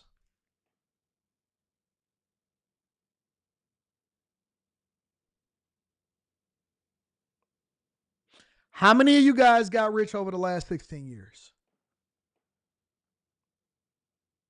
Because I want to be real. Like, I want to bring it back down to reality for most of us. For most of us, I want to bring it back.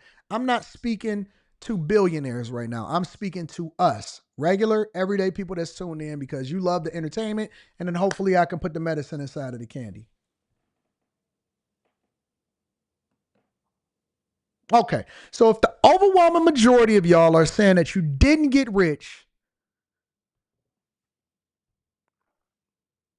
kids, cover up your ears. I ain't even going to say the word. Don't even worry about it.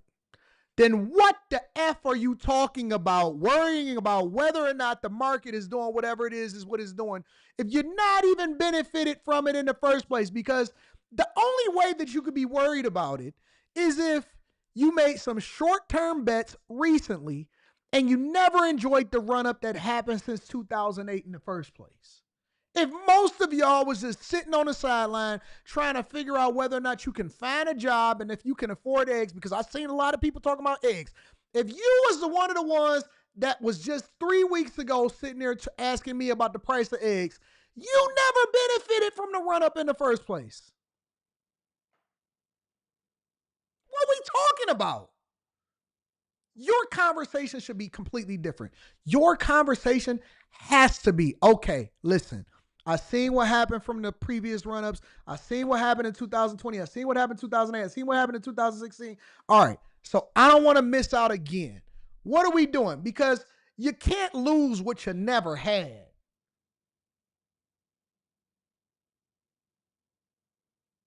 You cannot lose what you never had. You can't complain about something you don't have. You should be laughing all the way to the bank, getting ready to prepare yourself to capitalize off of what is going on.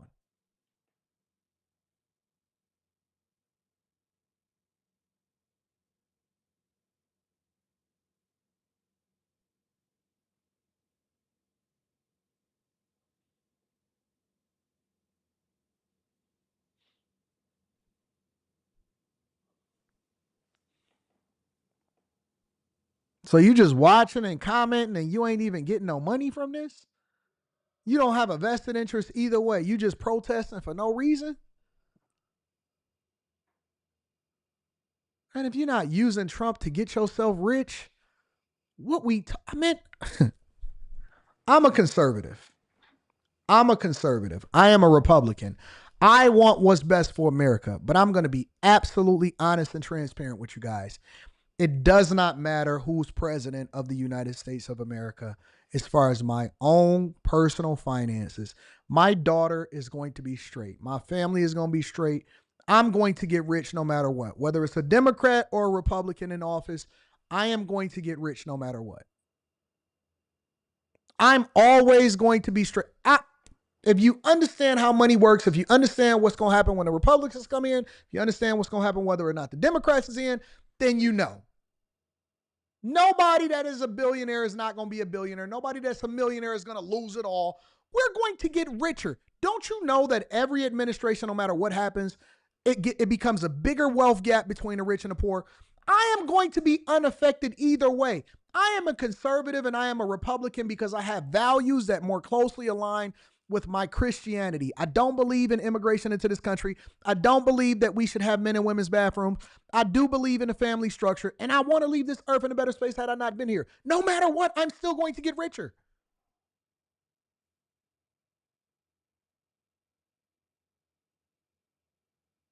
So you're asking the wrong questions. If you're coming at me and you're saying, Anton, see, I can't believe it. I'm going to get rich going down and I'm going to get richer going up. I'm going to ride the wave and I'm going to capitalize off of the market, shorten it. And I'm going to ride the wave and I'm going to capitalize off of the market, making sure that I reinvest in and taking the profits and putting it back in and I'm going to get it back up. You're asking the wrong questions. Black people that are watching this, poor people that are watching this, my 50, my 60, my 70,000, my 100, my $200,000 a year people. If you're not making at least $500,000 a year, you're asking the wrong questions. What questions should we be asking ourselves? Arguing over politics is something that we should be doing as entertainment in our spare time. It's something that you should be discussing with your family. How we get rich is the questions that we should be asking ourselves. If somebody is dusty in this chat telling me because they have a liberal mindset, but they're not objective enough to separate themselves from how they feel, from how they capitalize off of the market, you're having the wrong conversations.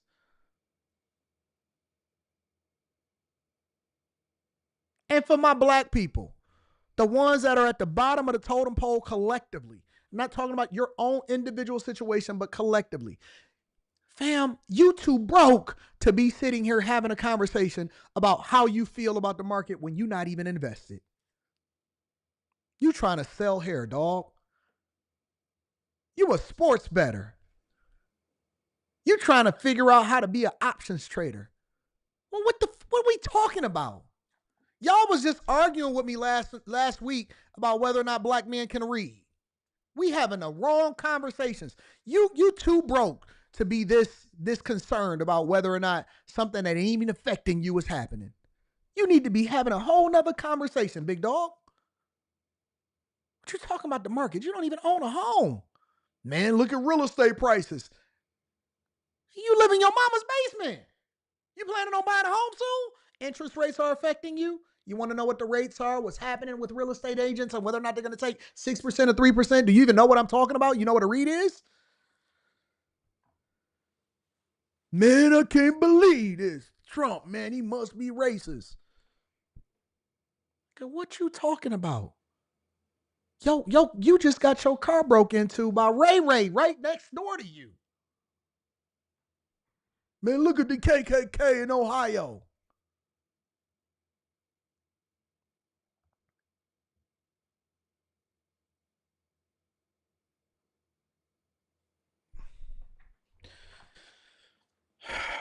Money ain't everything, says a broke person that's asking for taxpayer handout dollars so that they can feed their family.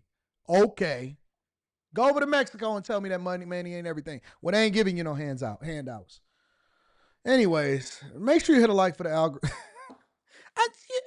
Sometimes we just got to come back down to reality and say, what are we talking about?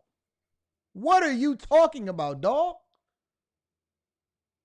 Don't you know that I never, ever, honest to God, real talk, it wasn't until this election season that I ever had a conversation about abortions. You know why?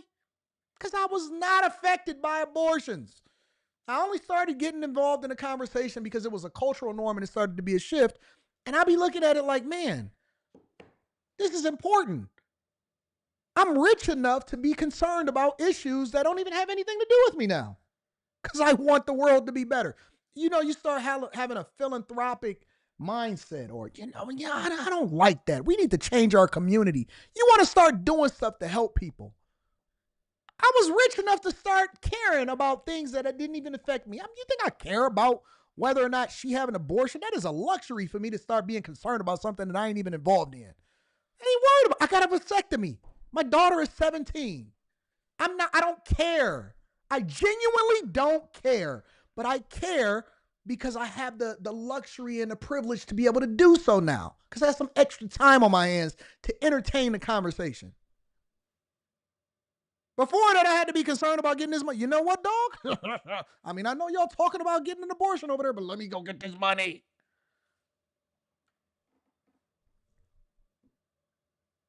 Man, I don't even... Shut up. Go to work. Do some overtime and get this money. You ain't got time to be focused on that, big dog. That's a luxury. That's extra. Make sure y'all hit a like for the algorithm, subscribe to the channel, and turn on your Make sure y'all tap into the Patreon. I'm just going to get real.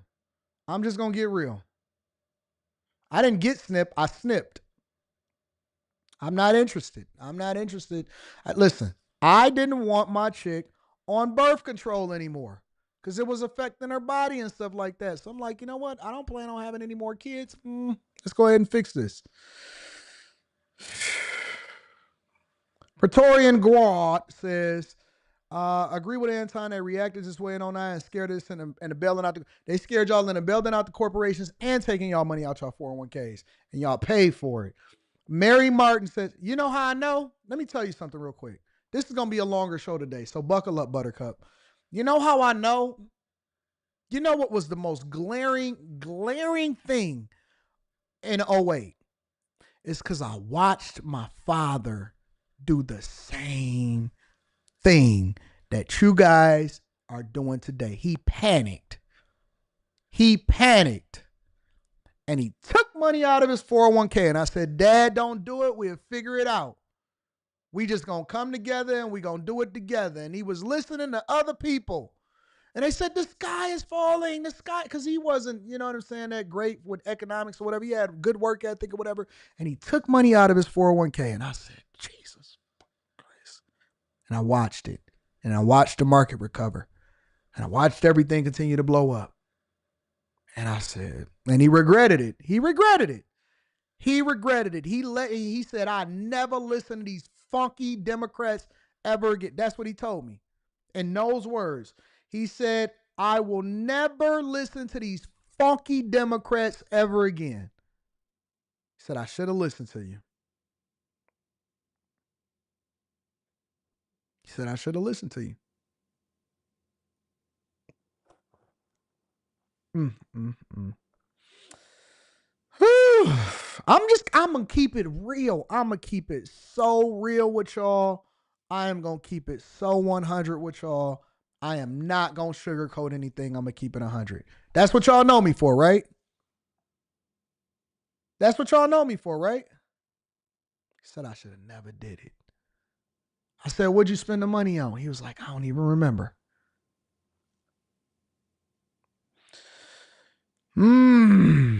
I paid attention to what my father did, and I said, not me. It'll never happen to me. Not going to happen to me. Mary Martin is in the building. Mary Martin says, listen, Anton, I'm old. Remember October 1987? If you have ability, transfer IRA to the Roth IRA. Nope, 1987, I was only 5. I was born in 1982. I studied it. I didn't experience it. I experienced 2008 and the 2000.com bubble bust. Travis, says, I'm not a Republican or a Democrat. I see some pros of each side that I agree with. The more I listen to logic, I realize that I resonate more with a conservative person. Thanks for your education. Shout out to Travis. I appreciate you. Shout out to the 5,000 people that's watching on YouTube. Abe the Hunter says, headline heaters. Appreciate you. Keith Murphy, the unbeaten. How much do y'all want to bet that? Before I even read this, say Keith Murphy going to say something crazy. Google the last 2 times U.S. did tariffs and see what happened. The next president with FBR, so great, gets elected 4 times. All right. I'm not sure exactly what that said, but thank you for contributing into the platform. Nova Do To Nothing says shorts. I feel bad for those who can't control their money. They don't even know what you're talking about. Jerome Gray says, I'm in Cali and I do just fine. Cali and New York supplements all those southern states, though. Make that make sense. I've never seen Jerome Gray actually say anything positive on the platform, but I appreciate him for contributing to the platform. This is not an echo chamber. Some people disagree with everything that I say. Praetorian says, sad, same script as 2009 fearmongers. History repeats itself. 50, 60, 70-year-old women protesting reproductive rights. Can't even have children. Headline haters. Spell be changed in text. Oh, I got you. I see you. Xavier Williams says, Ton, I have the opportunity to pay off $45,000 in student loan debt. Should I pay it all off at once or just pay it down some and invest heavier since the market is low right now? Me personally, I am consistent.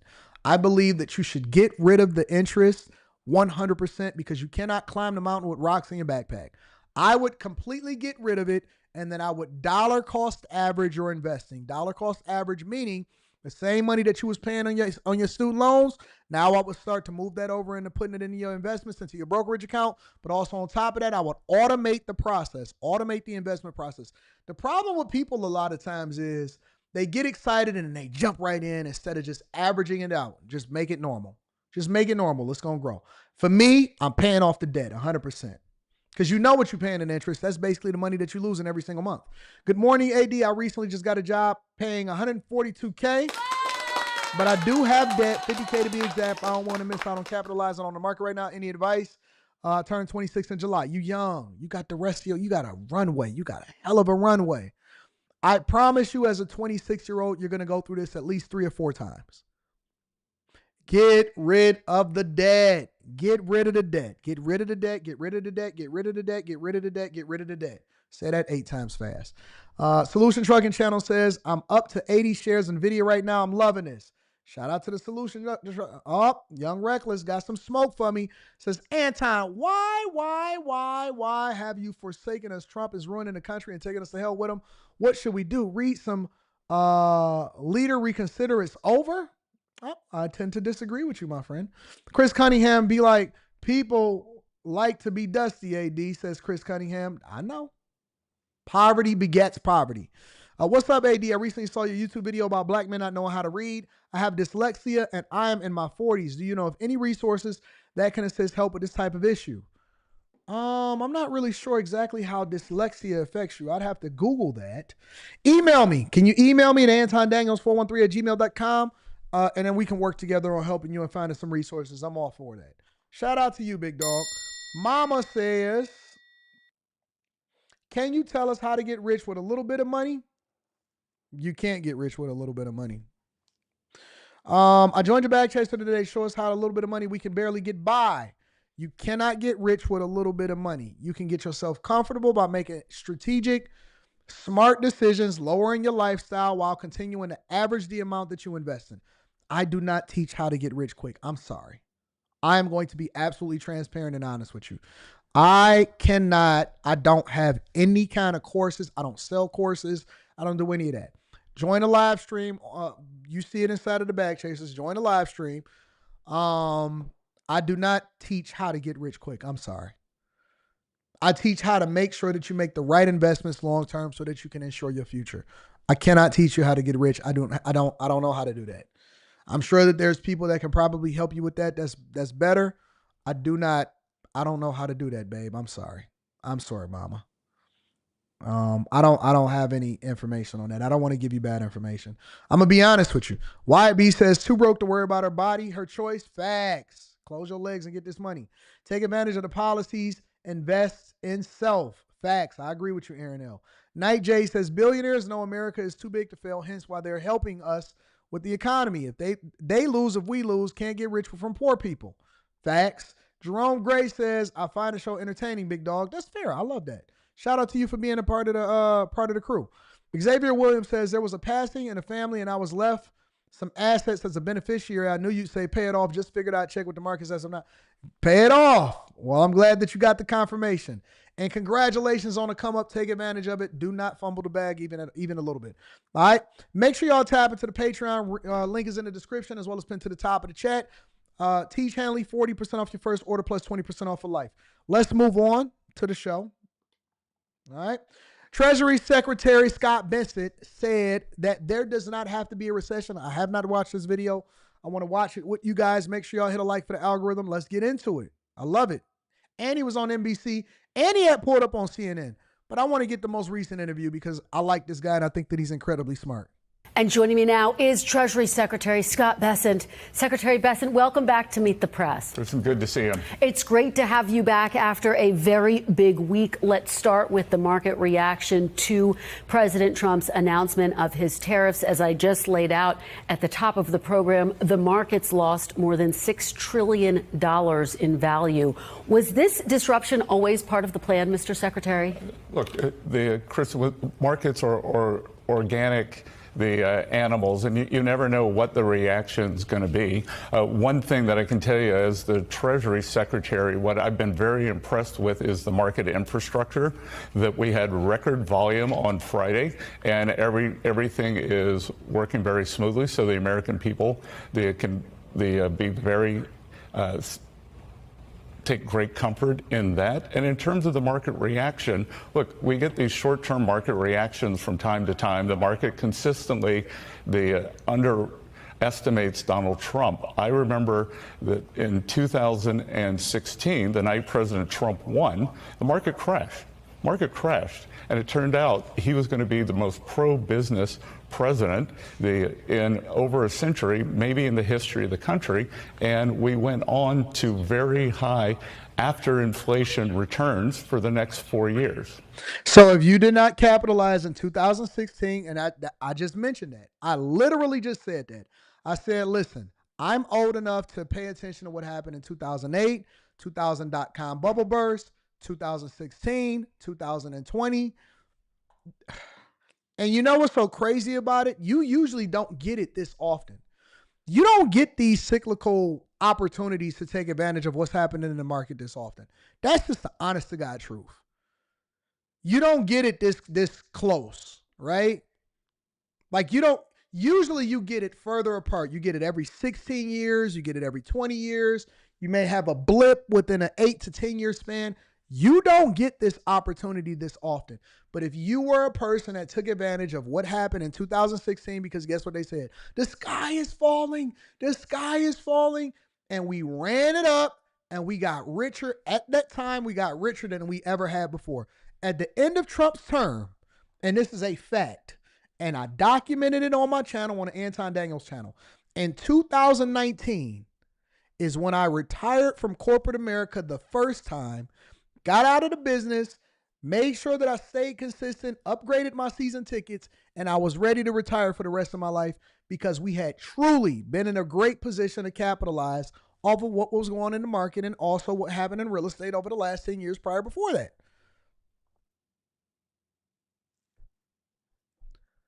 Everybody, listen, the same people that were saying eggs is too high, now they ain't got nothing to say, is the same ones that's going to say, oh my God, look at the market is crashing. United States of America literally is too big to fail. If you don't think that this is going to be a roller coaster, and if you don't get it, then you lost it. Well, but this was the biggest two-day crash since the pandemic. The president on Saturday. Somebody said, Anton, how soon do you think we'll start to see a market recovery? I think it's going to be a long-term play. I think you're going to see this. It's not going to be like this. It's going to be just like this.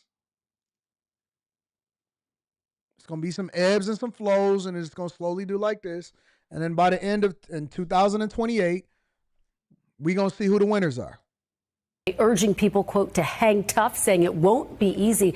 And I guess the big question on people's minds, Mr. Secretary, how difficult is it going to be? And how long are Americans going to have to hang tough? Well, I reject the assumption.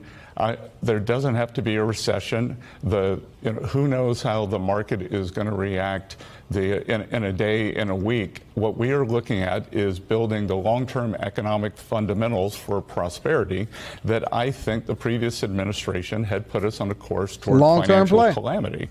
But it's just in terms of the uncertainty, I think, that people are feeling and seeing. And President Trump saying he wants people to hang tough, acknowledging there's going to be what he has described as a short period of pain. Can you help provide some clarity for folks? How long will this period He's asking of the same uncertainty question be? over Are we and talking over about again. weeks? Are we talking about months? Are we talking about years? Can't predict the market. This is an adjustment process. What we saw with President Reagan when he brought down the great inflation and we got past the Carter malaise, that there was some choppiness at that time, but he held the course, and we're going to hold the course. And this has been years in the building. Years in the making.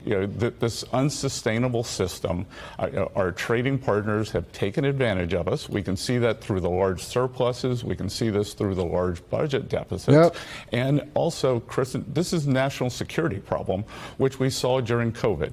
We saw during COVID that optimal supply chains are not resilient. And what I could say is the only good outcome from COVID is it was a beta test for what would happen if our supply chains got broken. And President Trump has decided that we cannot be at risk like that for our crucial medicines, for semiconductors, for shipping, and we are going to move forward. So basically what he's saying is that if anything ever happens, you get another pandemic, you get into a war, another country don't necessarily like you, we are too dependent on other countries in order for us to survive or operate in our best case scenario situation. If we have a problem, our supply chains, our infrastructure, everything is dependent on other people because we put profits, short-term profits, over what was best for America long-term.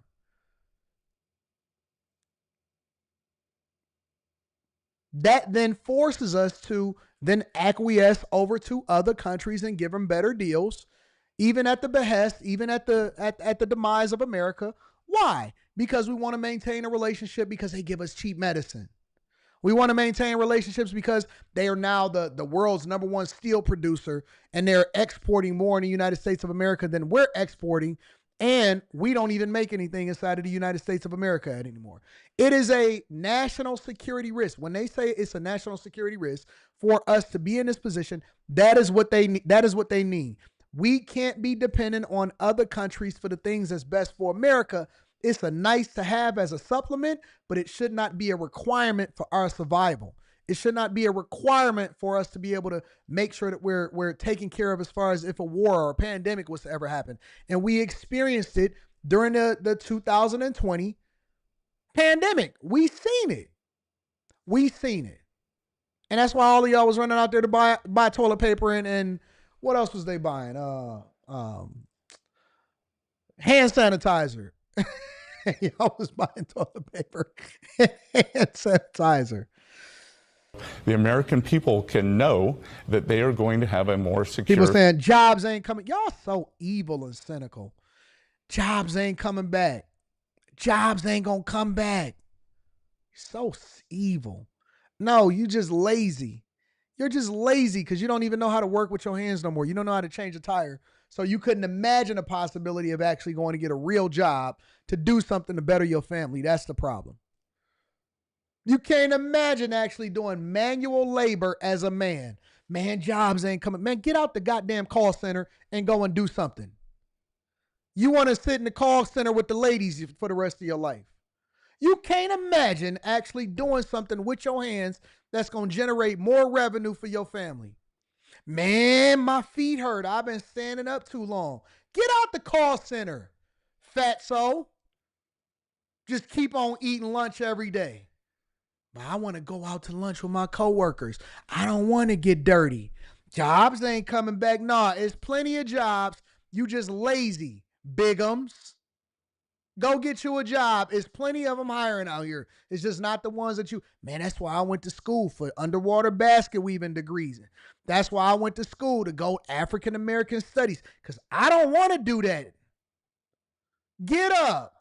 Get up. Get your big, lazy behind up and go and do something that actually is productive for other people. Future. And yet, President Trump. Hello. Thank you for calling Rent a Center, where we rent to everything that everybody wants at any time, and we can get you yourself. How you doing, ma'am?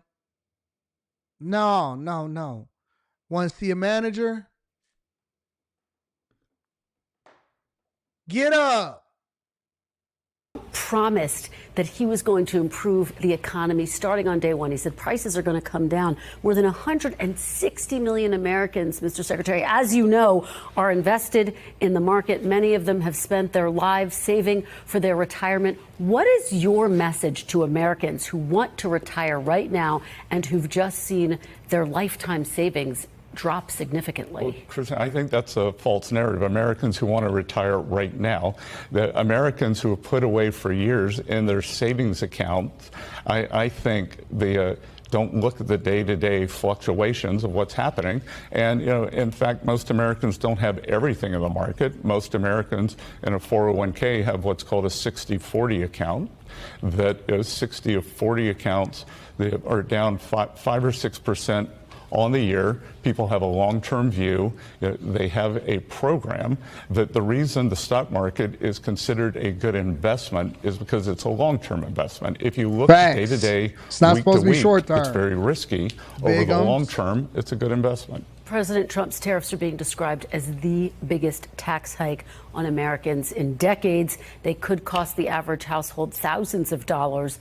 Republican Senator Ted Cruz had this to say. I'm going to play it. Get your reaction on the other side. Soundbite. Tariffs are a tax on consumers, and I'm not a fan of jacking up taxes on American consumers. Do you see why they only play 3 seconds, but they don't play the full context? Now, I don't have the time, obviously, because I want to make sure that I continue to get through the show to show you everything that Ted Cruz actually says. And just because he says that he's not a big fan of it doesn't mean that we don't necessarily have to go through it in order to make sure that we settle and we get real, all right, a real trade deficit defeated, and make sure that the rest of these companies are not, and these countries are not taking advantage of American taxpayer citizens. But I want to see how Scott addresses it. That President Trump's tariffs will cause prices to go up on a range of goods. Well, Kristen, what I like is data. And if we look at data from President Trump's first term, and there's a big study that just came out from a group of economists, mostly at MIT, that showed that a 20% tariff on China led to a 0.7% tax or price level increase over 4 years. I think that's pretty good. If we can take in 20% in tariffs and it's a 0.7% increase. And Kristen, the little publicized story this week, everyone wants to look at the stock market going down. Which will go away next week. Oil prices went down almost 15% in 2 days, which impacts working Americans. So nobody wanted to talk about that. Oil prices, gas prices. Let me give you all a little bit of insight on what's really happening, okay? Some people really don't understand a long game, the long play, and I've explained it a little bit, but I'm not going to deep dive into it as much. So when you have situations like this happen, especially a disruption in the market, especially when it comes to a dip in the economy, so on and so forth, as far as how people are benefiting short term or long term, what happens is they tend to do things like lower prices, lower interest rates. I've seen automakers, Nissan, Ford, Toyota, have all said that they're dropping the prices on their vehicles because they can afford to do so versus their competitors, because they make the majority of their vehicles inside of the United States of America.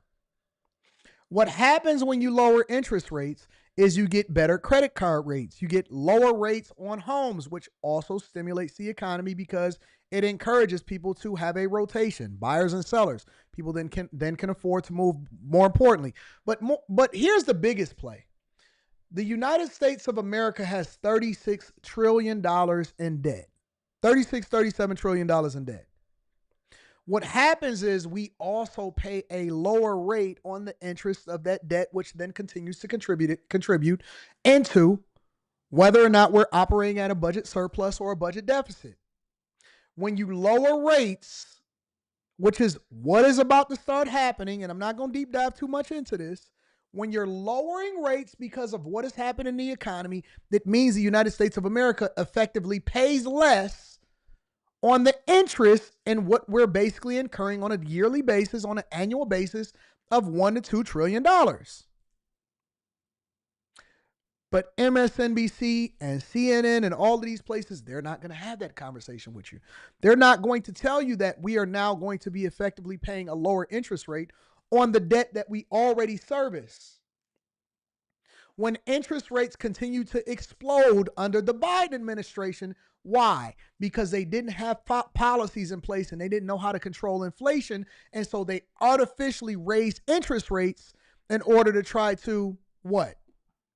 Have that short-term pain so that they can lower inflation because it was spiraling out of control. And at some points, it was above 10 and 12%, depending on where you lived in the United States of America. What it also did was it increased the amount that we were paying in interest on a debt that we were already servicing as a nation, and the individual governments, which also lowered the credit rating of places like Chicago because they couldn't afford to continue to survive and pay the interest rates that they were paying on the debt that they were servicing. So Chicago, while they were trying to raise property taxes on you guys and lay people off and everybody started to protest, part of the thing that they couldn't tell you, because Brandon Johnson is a school teacher and he needed people to explain it to him because he didn't understand exactly how local politics work, was that they were paying more to service the debt. And now that their credit rating got lowered, they're paying even more.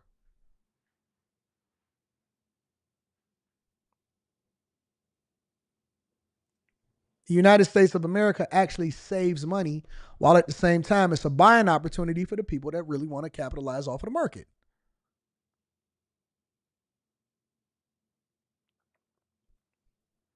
Much more than the stock market does. Interest rates hit their low for the year, so I'm expecting the mortgage applications to pick up. Well, I know I am, FAFO. I know they're not going to appreciate me until I decide that I don't want to do any more live streaming. People are not going to appreciate the level of information that I'm giving you guys on this Millionaire Morning Show, which in my opinion, and which a lot of people's opinion, it is the greatest show on the face of the earth. Listen, we can talk about the surface level stuff. We can talk about DMP. We can talk about people pissed off. There's plenty of stories. I can go and review Shannon Sharp's interview with Damon Wayans about how he cheated on his wife. Or we can have some meaningful discussion and debate and differences of opinion on things that is really going to affect your life in real life every single day. People are not going to appreciate it until it's over. They're not going to appreciate it until I decide, you know what? I've had enough and the time is up. So, I mean, during President Trump's first terms, the cost to Americans was nearly $80 billion in new taxes due to his tariffs. Prices did go up on everything from washing machines to tires. Well, no. But let's go back.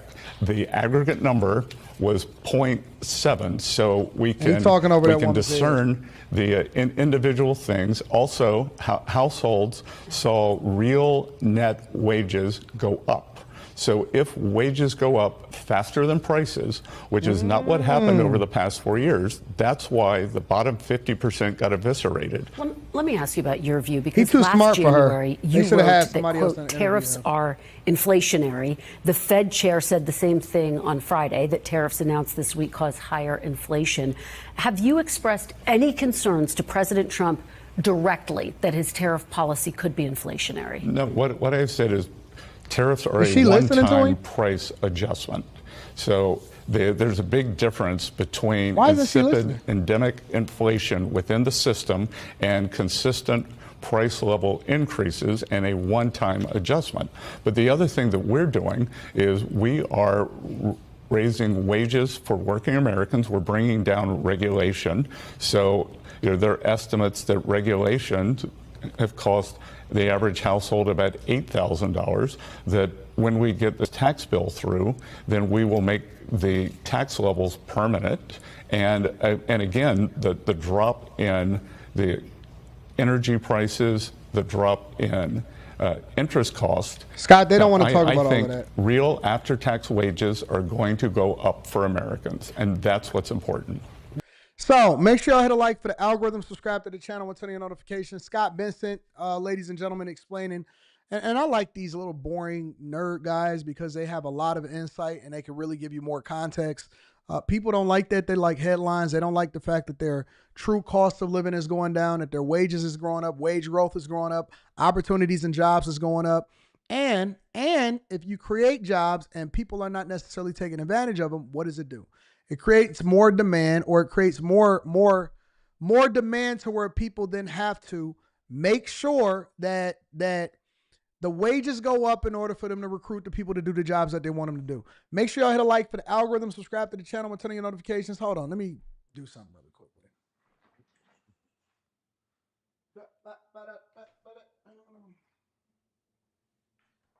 Gotta make sure that the camera doesn't go off. There we go. Now we cooking with fish grease. Again, make sure y'all hit a like for the algorithm, subscribe to the channel, and turn on your notifications. Where we at? Oh, okay, I got you. Nah, we're gonna come back to Obama. We're gonna come back to him. Let me read some of these super chats, and then we're gonna spend 10 minutes on one subject, and then I want to get this Obama conversation popping off. What we got here? Bravehawk 334 says, love the knowledge, Anton.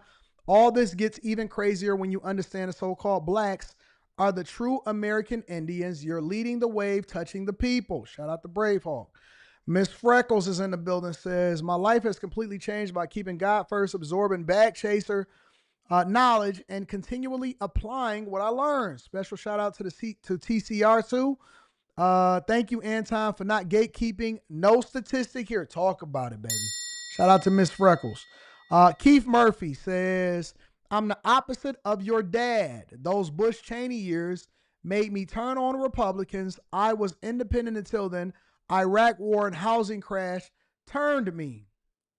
Mary Martin says, infamous Black Monday, October 1987, market dropped 22% in one day.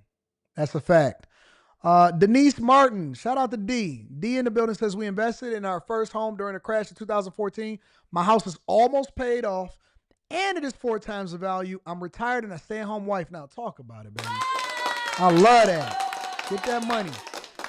Roe Venture says, do you remember when Rent-A-Center had Jordans to rent to people? I never called Rent-A-Center before in my life. I had no idea. Rent-A-Center was renting Jordans?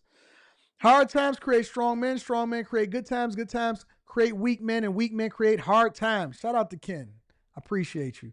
Marcus L. Boston, author, says, remember during the pandemic when the United States had to depend on China for ventilators because no one made ventilators? What a disgrace.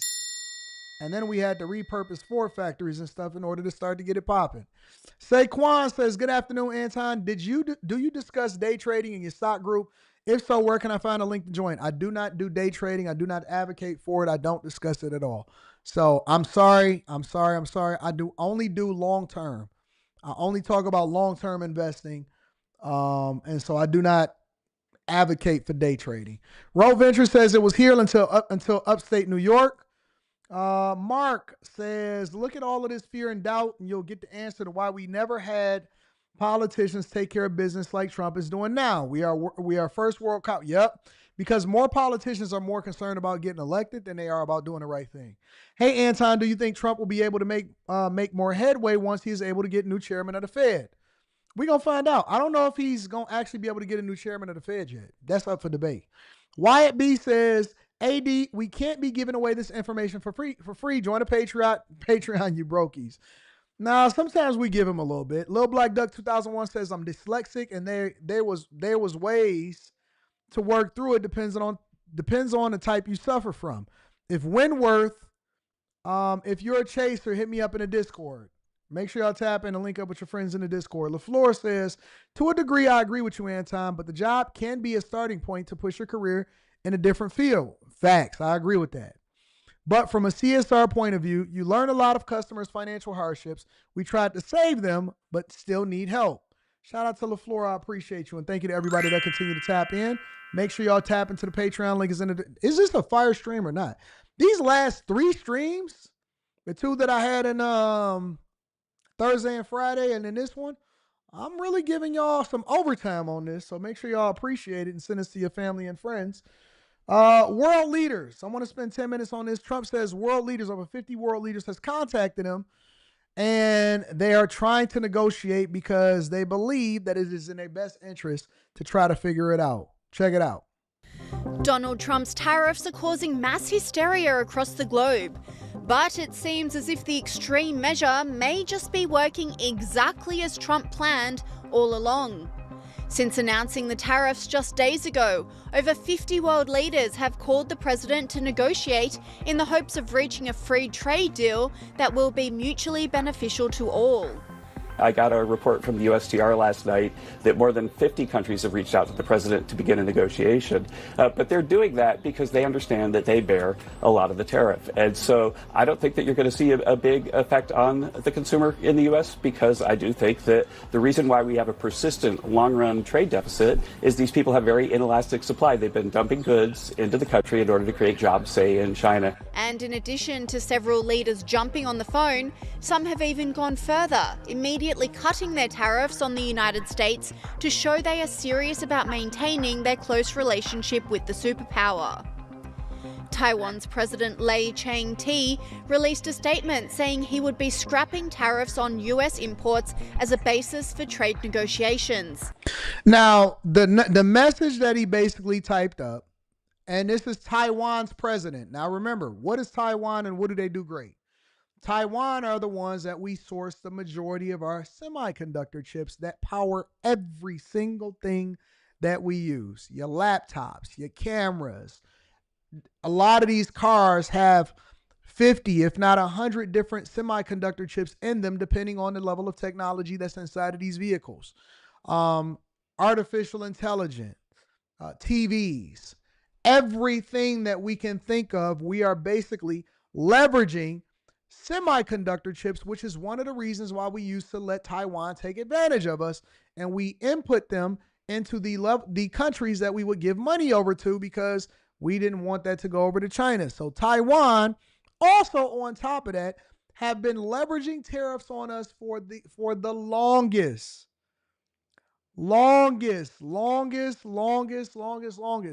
But guess what? They are now offering 0 tariffs as the basis for talks with the United States of America, pledging to remove trade barriers rather than imposing the reciprocal measures that saying Taiwanese companies will raise their U.S. investments. So what Taiwan is basically saying is, all right, listen, we want to invest in the United States of America, and we want to remove the tariffs that we already been charging y'all. And the part that Democrats are not telling y'all, and these liberal platforms are not telling y'all, which Trump said it.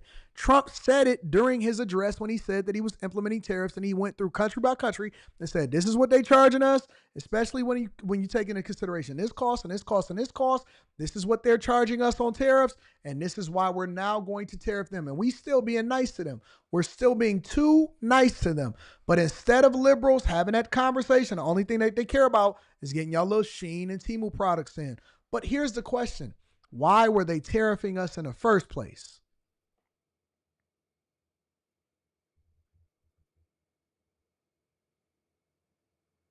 Why were they tariffing us in the first place? If we had such great relationships with the world, then why were they able to get away with tariffing us in the first place? I almost believe that most of our world leaders in the past, they were all compromised. They were all compromised.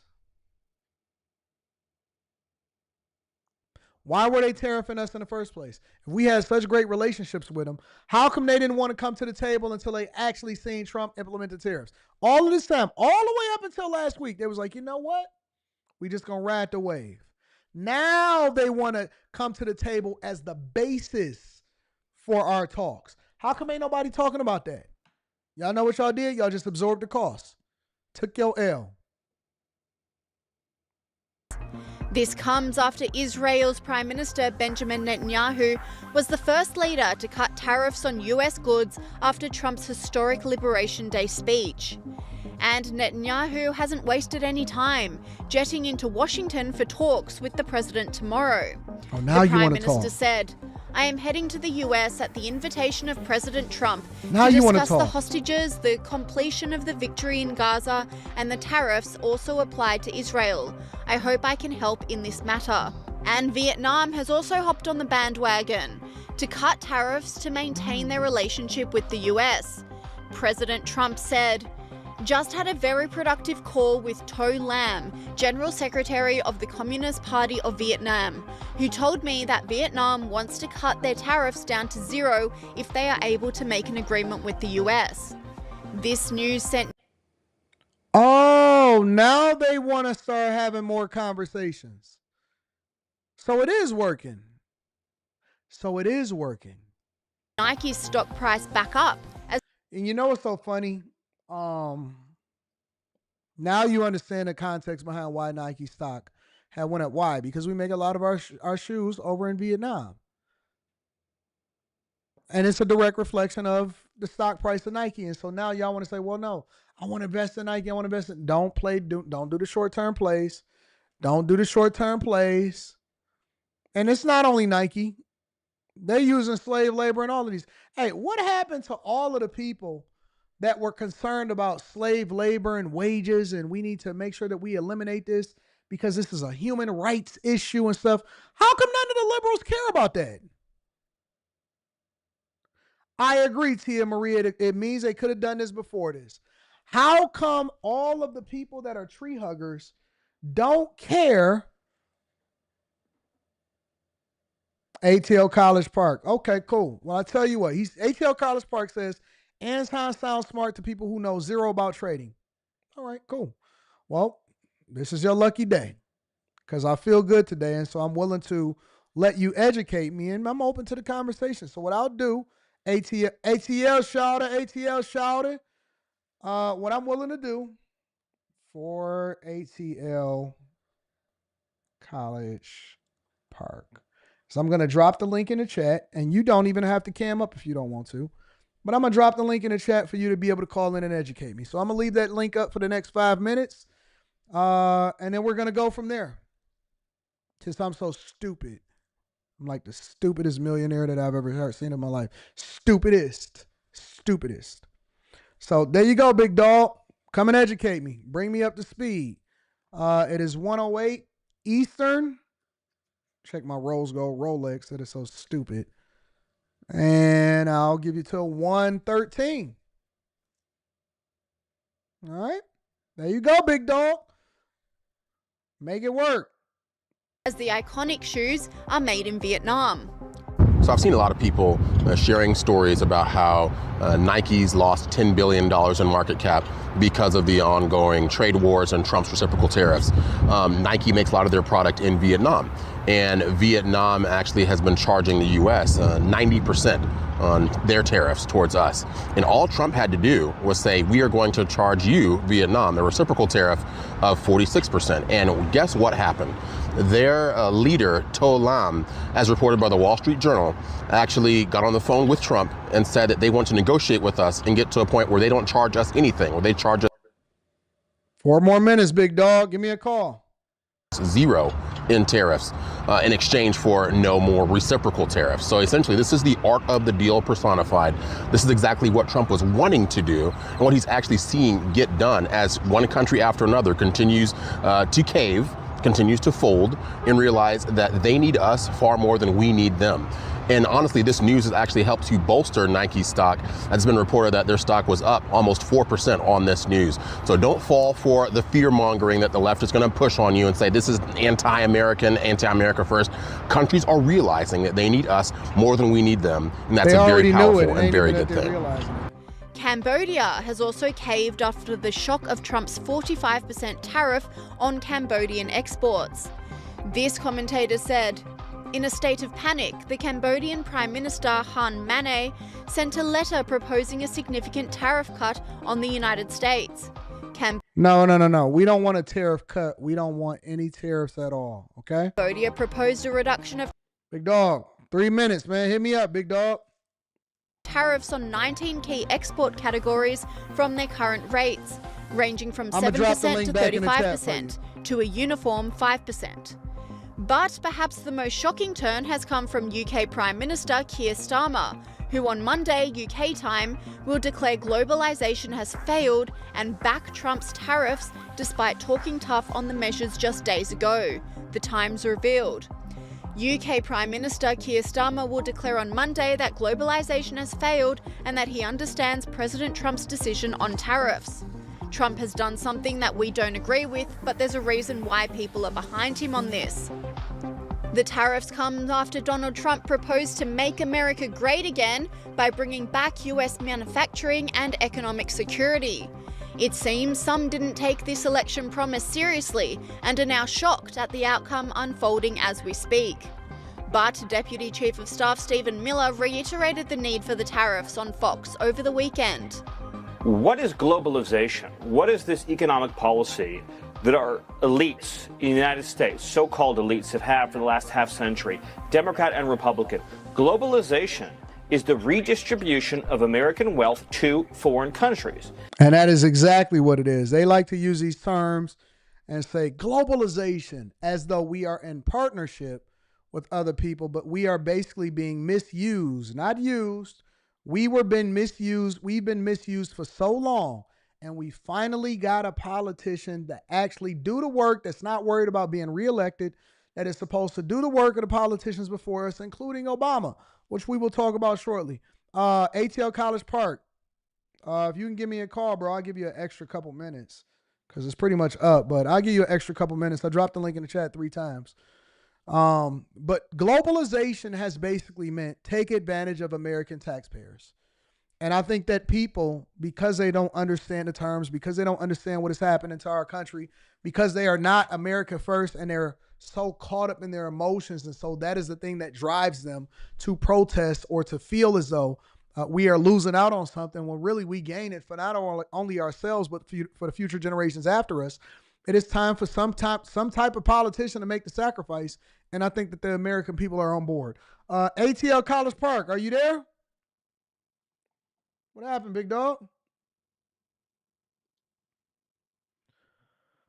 All right. Well, I'll leave it open for you just in case, because I don't want you to act like you didn't have enough time to come and educate me. I'd love the education. I love conversations with people that think differently than me, that feel as though they can educate me and educate the audience also. And if you make me look bad, then hey, I'm going to just take my L. I'm going to clip it up. I'm not going to cut it out. I'll clip it up and I'll make it available for you. Make it available for everybody to see me take my L. I'll drop it in the chat one more time. We'll see. By the time I read these super chats, we'll see what happens. Let me go ahead and read the super chats, and then we're going to go from there. Love for the education. Fausto Collins says, hey, Anton, I'm 23, and because of you, I decided to enroll back into school. Software engineering and computer science are the options. Which of these would you recommend? I would recommend, why is those the only options? I would recommend AI, machine learning, and cybersecurity or cloud infrastructure. If you have to pick between those options, I would go with software engineering. Computer science is kind of general. I think that you need to specialize. Shout out to you, Fausto, and congratulations, big dog. I love it. Profess, hey, ATL College. The link is in the chat if you want to come up. Millionaire Morning Show, best informational gain in the AM. Shout out to you, Professor. I appreciate you. Courtney, what up, Courtney? Courtney says, since I joined the Chasers and implement what you taught in the Patreon, not only have I significantly increased my bag, I also now look at my channel like a business and run it up even bigger. Like that, Courtney. Congratulations. Get that return, big dog. Moses King says, morning, AD, have you seen the news about the Congo proposing a deal with the U.S. minerals in exchange for military support? I haven't seen it, but I'm skeptical. I'm absolutely skeptical. First of all, I don't know what that means, military support. The Congo is so evil. But at the same time, we've been meddling so much in other people's business. But I always ask, how come we didn't pay attention to what's going on in the Congo? How come we not paying attention to what's going on in Sudan? You know what I'm saying? So I'm not just gonna jump at that immediately. I don't need no more terrorists and dictator leaders to take advantage of what's going on over there in the Congo. But it is a dire situation. Send that to me, Anton Daniels 413@gmail.com. People don't get that Taiwan tariffs the U.S. when the U.S. helps protect them from being taken over by China. That's a fact. That's exactly what it is. Cook is dope says, do you think that we will have another drop soon? Matt, I didn't get in last night. Don't worry about the market. Dollar cost average. All right? And yes, I think that we're always going to have a cyclical correction in the market. All presidents and powerful politicians are compromised to some degree. Just imagine where we'd be right now if Kamala had won. Get ready to move out of the United States of America if that had happened. They cave because they need them U.S. dollars. Facts. I be projecting. Shout out to you. I appreciate you for the 2-ball. Thank you, my friend. Ace Flex Fitness says, Trump, the price of the brick is going up. I like that. Shadow Dragon TV, what's going on? Says, appreciate the C-student breakdown, big dog. I see fear-mongering with every Trump decision, but your breakdowns bypass the emotions with logic. So we're going to get this money. Big dog, when trolling goes wrong. I guess he didn't want to come up. Well, I left it open for you for over 10 minutes, so.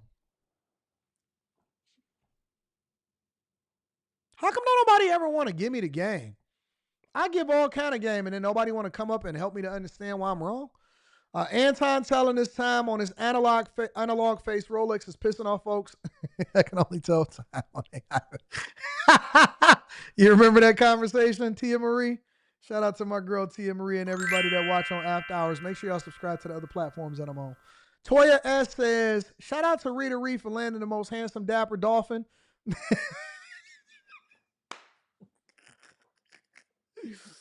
Dapper Dolphin on the planet. Shout out to Toya. Sending respect and love to you both. Early best birthday wishes to you, AD. Shout out to you. Thank you, Toya S. Thank you. I like that. That was pretty funny. All right, y'all. To end the show, I have not watched it, but I've seen the sound bites. And I always want to get a longer clip so I can better understand what's going on. I want to spend 10 minutes. Just 10. That's it. I promise y'all it's only 10 this time. Shout out to ATL. I'm gonna go ahead and close the comments since you didn't want to come up and correct me. I want to spend 10 minutes reviewing what Obama is saying, because Obama is saying that it's up to the people. It's the people that is going to stop Trump. All right. Make sure y'all hit a like for the algorithm. Subscribe to the channel. If y'all not a part of the Patreon, I just posted it today. Today we are going to be live streaming to figure out how we can capitalize off of this market. Okay. Here's Obama. Speaking and talking his talk, still getting paid for appearances. Millionaire Obama, making Netflix series. His wife got a trash podcast. Obama, talking about, now, if I had did that,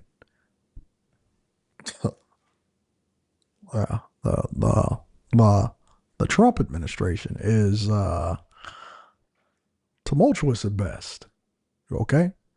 And me and Michelle, we were having this conversation with Sasha and Malaya. And I couldn't figure out for the life of me why the American people would even consider electing such a man that would trample on your civil liberties. But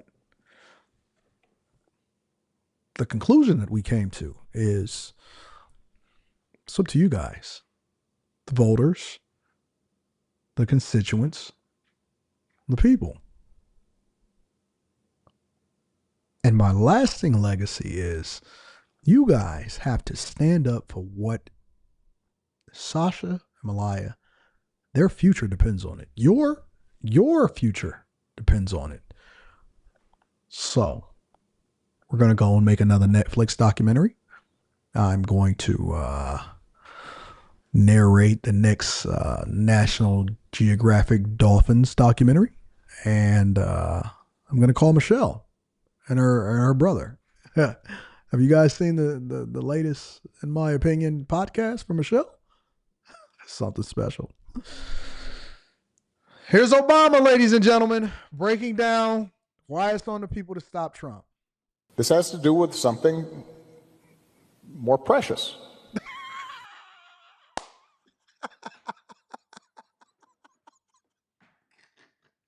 Can I get a job as a speechwriter for Obama, man? Can I get my Saturday Night Live check? Can I get appearance on Saturday Night Live? Can I get an audition, something?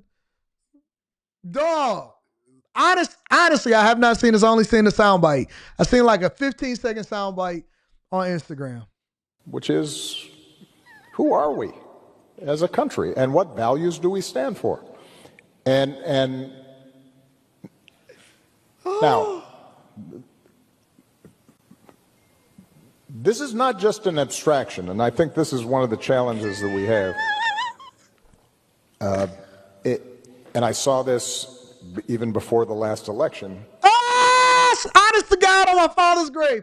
Honest to God, on everything that I love. My daughter is on a plane right now, on my daughter's life. I did not watch this clip before I showed it to you guys. I did not. On everything I love, on my mama's life, on my own life, God knows. On everything. I only seen a 15-second clip where he was saying that the people had to stand up. I did not know that he was going to say that. On everything I love, I did not know he was going to say that. Promise to God. I promise to God I didn't know. Let me rewind that, bro. And I saw this even before the last election. I think people tend to think, democracy, rule of law, independent judiciary, freedom of the press, that's all abstract stuff because it's not affecting the price of eggs. Well, you know what? It's about to affect the price of eggs. He's so disconnected. He don't even know that we brought down the price of eggs. That was basically up because of the bird flu and the decimation of our chickens under the Biden administration. Don't worry about it, Obama. We gonna get there. He's so far away and removed. Listen, that smooth talking, that don't work on us no more, big dog. We know what you gave us. We know you gave us the sassy brigade. One of the things that has distinguished us in the past has been this basic idea that we are a rules-based society. What that means is that, you know what, I can support one candidate instead of another, and I don't have to worry that the police are going to come harass me or my customer. He don't even write his speeches no more. He just freestyling. Listen, Obama, we done with Obama. We done with you, big dog. Unless Obama can sit here and tell us what happened to that chef inside of his kitchen.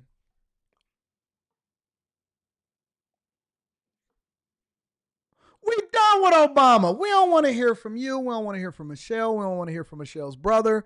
We don't want to hear from none of y'all. We done. He freestyling. He is freestyling. He not even saying nothing. Do y'all still get encouraged by what Obama is saying right here? Do y'all honestly? Nope. Question. I'm gonna read the Cash App shortly. Do y'all get impressed and do y'all get inspired by Obama? And I was talking to Michelle.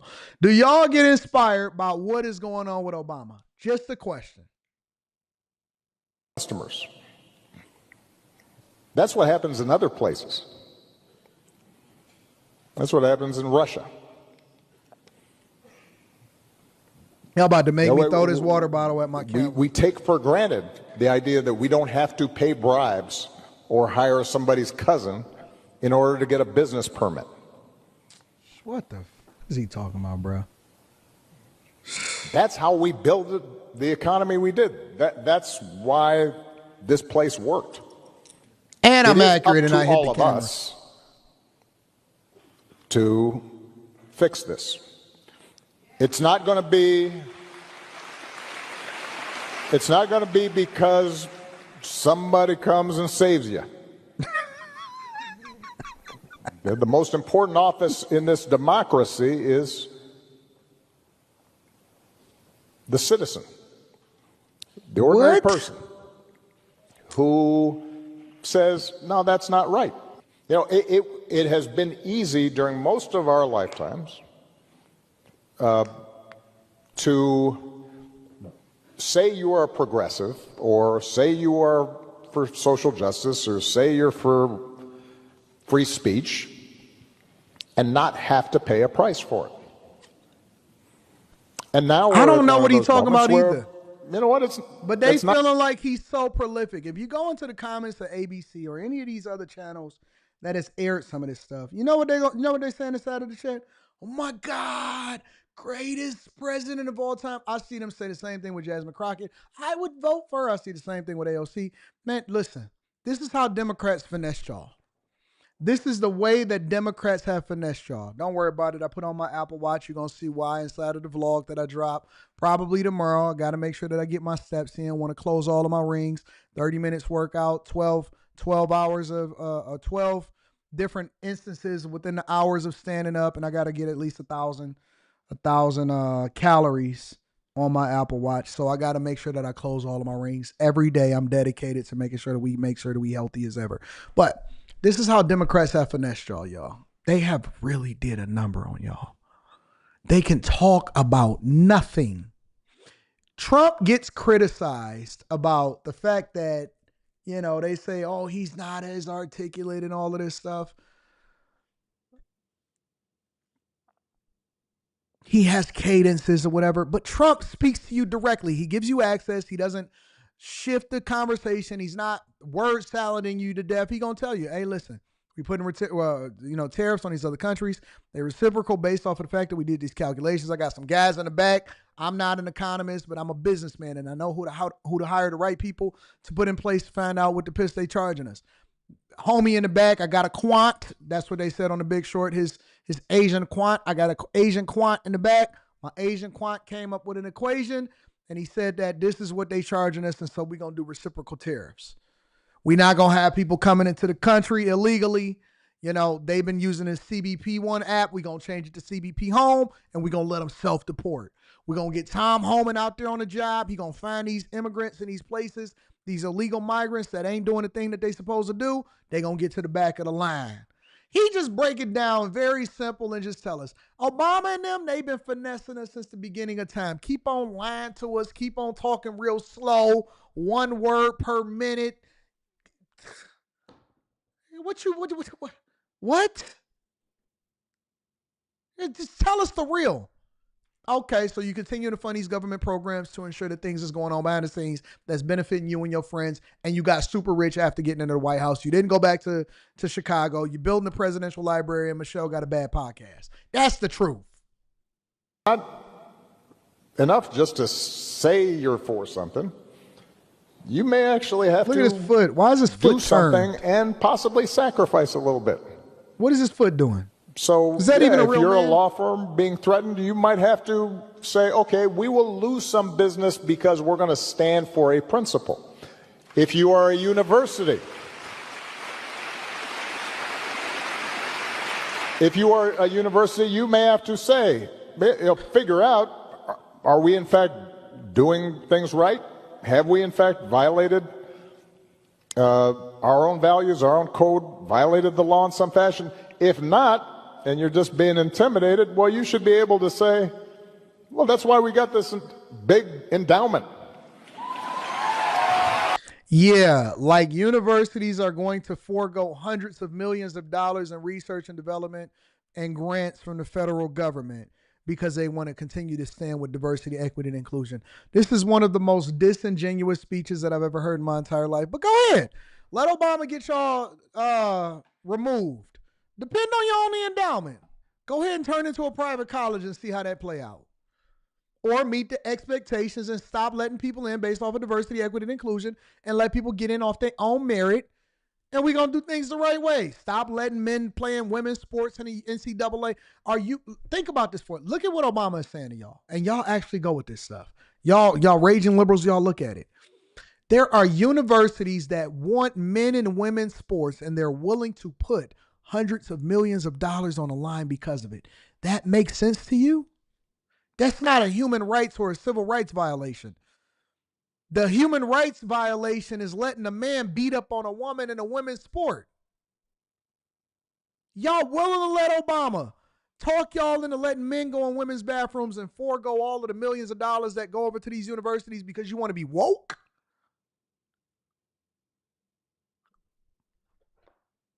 Go ahead, listen to him. Let him lead you down the same way that he finessed y'all the first time. Remember when black people voted for Obama? They said, I'm voting for him because he's going to give us reparations. I'm voting for him because he's going to do a lot for black people. How soon you forget? How soon you forget that y'all was all on the black cause, the black of the blackity black cause, and y'all said that he was going to look out for y'all and take care of y'all, and he didn't even blink your way. He didn't even look your way. He didn't even think that you was worthy of anything other than listen, you know what Obama did? He did the same thing that everybody else do. What's up, my brother? Gave you the dap on the backhand side. Y'all said, look how black he is. Look how black. Look, he's from the hood. Man, Obama didn't. Listen, bruh. Obama had white girls. Obama had them snow bunnies hopping everywhere, smoking cigarettes. You know? just bust Susan down. Yes, we did. Yes, we did. Hope. That's how he got his whole slogan. Hope turned into success. Yes, it did. Yes, it did. Michelle. How you doing? Obama had him some snow bunnies. He was smoking cigarettes. Y'all thought he was cool. Look at my president smoking. Look at him smoking. And y'all just went right along with the get down to the good down, didn't y'all? Fell right, hook, line, and sinker. Whoop. Right on in there. Let's vote for him because he black. He black. He black. Oh, no. He black. He can come to the barbecue black. And he wore them Levi's that I recently bought that I had to take back to the store. He wore them mom jeans. And then he sung a little bit of Al Green. And y'all just black women, the same thing that all of the rest of the leaders do, just got you hook, line, and sinker. Vote for Obama. For most of human history, and to this day in most of places in the world, there is a cost to challenging the powers that be, particularly if they're abusing that power. And this idea, and I've noticed this among some wealthier folks who, after George Floyd, they were right there, and a bunch of companies were talking about how they cared about diversity and they wanted to do this, and they were all for that. And I wonder, when are black people ever going to hold Obama accountable for what he didn't do for y'all while he's sitting there holding other companies accountable for doing the thing that's in the best interest of their shareholders and their bottom line? They are mute right now. But what that tells me is it was okay when it was cool and trendy. And when it's not, not so much. And that, I think, is what we have to, each of us has to examine in our own hearts. Is all right, we say we're for equality. Are we willing to fight for it? Are we going to? That's nice. All right, we done with Obama. Some people, you know what the funniest part about this conversation is? And I'm going to read the super chat shortly. When people were saying, oh my God, you know what I'm saying? I wonder if Trump can run for a third term. You know what the headlines that I was seeing? It would be Trump versus Obama. Trump would mop the floor with Obama. Trump would absolutely mop the floor. Now that we see through all of the fluff and all of that stuff, Trump would absolutely mop the floor with Obama during an election. That's my personal opinion, and I stand by it. Let me read some of these super chats and these cash apps, and I'm going to make sure I'm going to get y'all out of here. Ooh, we cooked for almost 3 hours today. Who put Chef Boyardee on the menu today, on the grill? Congo is volatile situation. That's a bad move. Facts. April L says, I don't get a chance to watch as often, but I will say that since watching Anton, I've started my trading account and have been making money moves. Thank you. Shout out to April and the Chasers on King David. Did you see it prior? Shout out to Mr. Mayor. Nope, I did not. Elizabeth Williams says, look up what Thomas Sowell says about Obama. It's on point, AD. Yeah, I'll check it out. A.R. Smitty says, Doggy Bone lost all legitimacy in my eyes once he let Big Mike flake on him in public. We know you don't wear the pants, my guy. He wear the mom jeans. What does he mean? What does he mean to say what freedom of speech front butt? Where you get front butt from? Ronan Roy 81 says it's too late to become a part of the Bag Chasers. Never too late. Link is in the description as well as pinned to the top of the chat, big dog. Can't trust a black man that smokes Marlboros or Lucy's. They fell for the okie doke and got food. Straight up. I've just joined the Chasers. Shout out to the new Chasers. Dean, shout out to Dean, says, throw that leg up with speed before you go, AD. And which Patreon did I join for the boss? It's only one available. The rest of them is sold out. I'm saying, what do you mean? I got on regular. Y'all act like I ain't got on no pants. I got on pants? Oh, you talking about the Obama leg? I ain't gonna do it. Odyssey of B says, what time do you live on Patreon? And there's an announcement beforehand. The information is there when I'm going live. I'm actually dropping the link tomorrow, and the information is there while I'm going at the time. Everything is right there. It's right in there. It's right in the title. And I got to drop the link a little closer to the actual live stream because I don't want y'all sharing it with y'all friends and family for free. Is the Bag Chasers the same as Stock Club? We do Stock Club in the Bag Chasers. So we talk about a lot of the different things. We talk about Block Club, real estate, Stock Club at the market. We do the content creation. I give y'all the behind the scenes looks. I give y'all all of the information, interview like a king. Everything is all in the Bag Chasers. All right. Love you, bro. I love you too. Shout out to Dosam Diff. Spaces says, I'd be willing to chop it up with you about day trading because there's a disconnect somewhere that you're missing. Okay, that's cool. But see, you're approaching it differently. You're not saying, Anton don't know what he's talking about. You're saying, hey, I can give you some insight and some information so you can better understand. I welcome that. I welcome insight and information. Wyatt B856 says his leg is folded. It's disturbing. But his foot is turned like that is diabolical. That's what I was trying to figure out. What is going on with his foot? Thank you for the show, big dog. Keep them coming. Well, I definitely kept y'all entertained, and y'all better share this with y'all family and friends. You better subscribe to the show. I love y'all. Shout out to Chef G Rap says that boy somewhere Alpharetta hiding from you. Shout out to Chef G Rap. Shout out to everybody that supported the platform. I love y'all. I appreciate y'all. Again, make sure y'all tap into the Patreon. Link is in the description. Tiege Hanley, 40% off your first order, 20% off for life. I love you. I appreciate you. You guys are the greatest audience on the face of the earth. I'm going to holler at you later. Peace.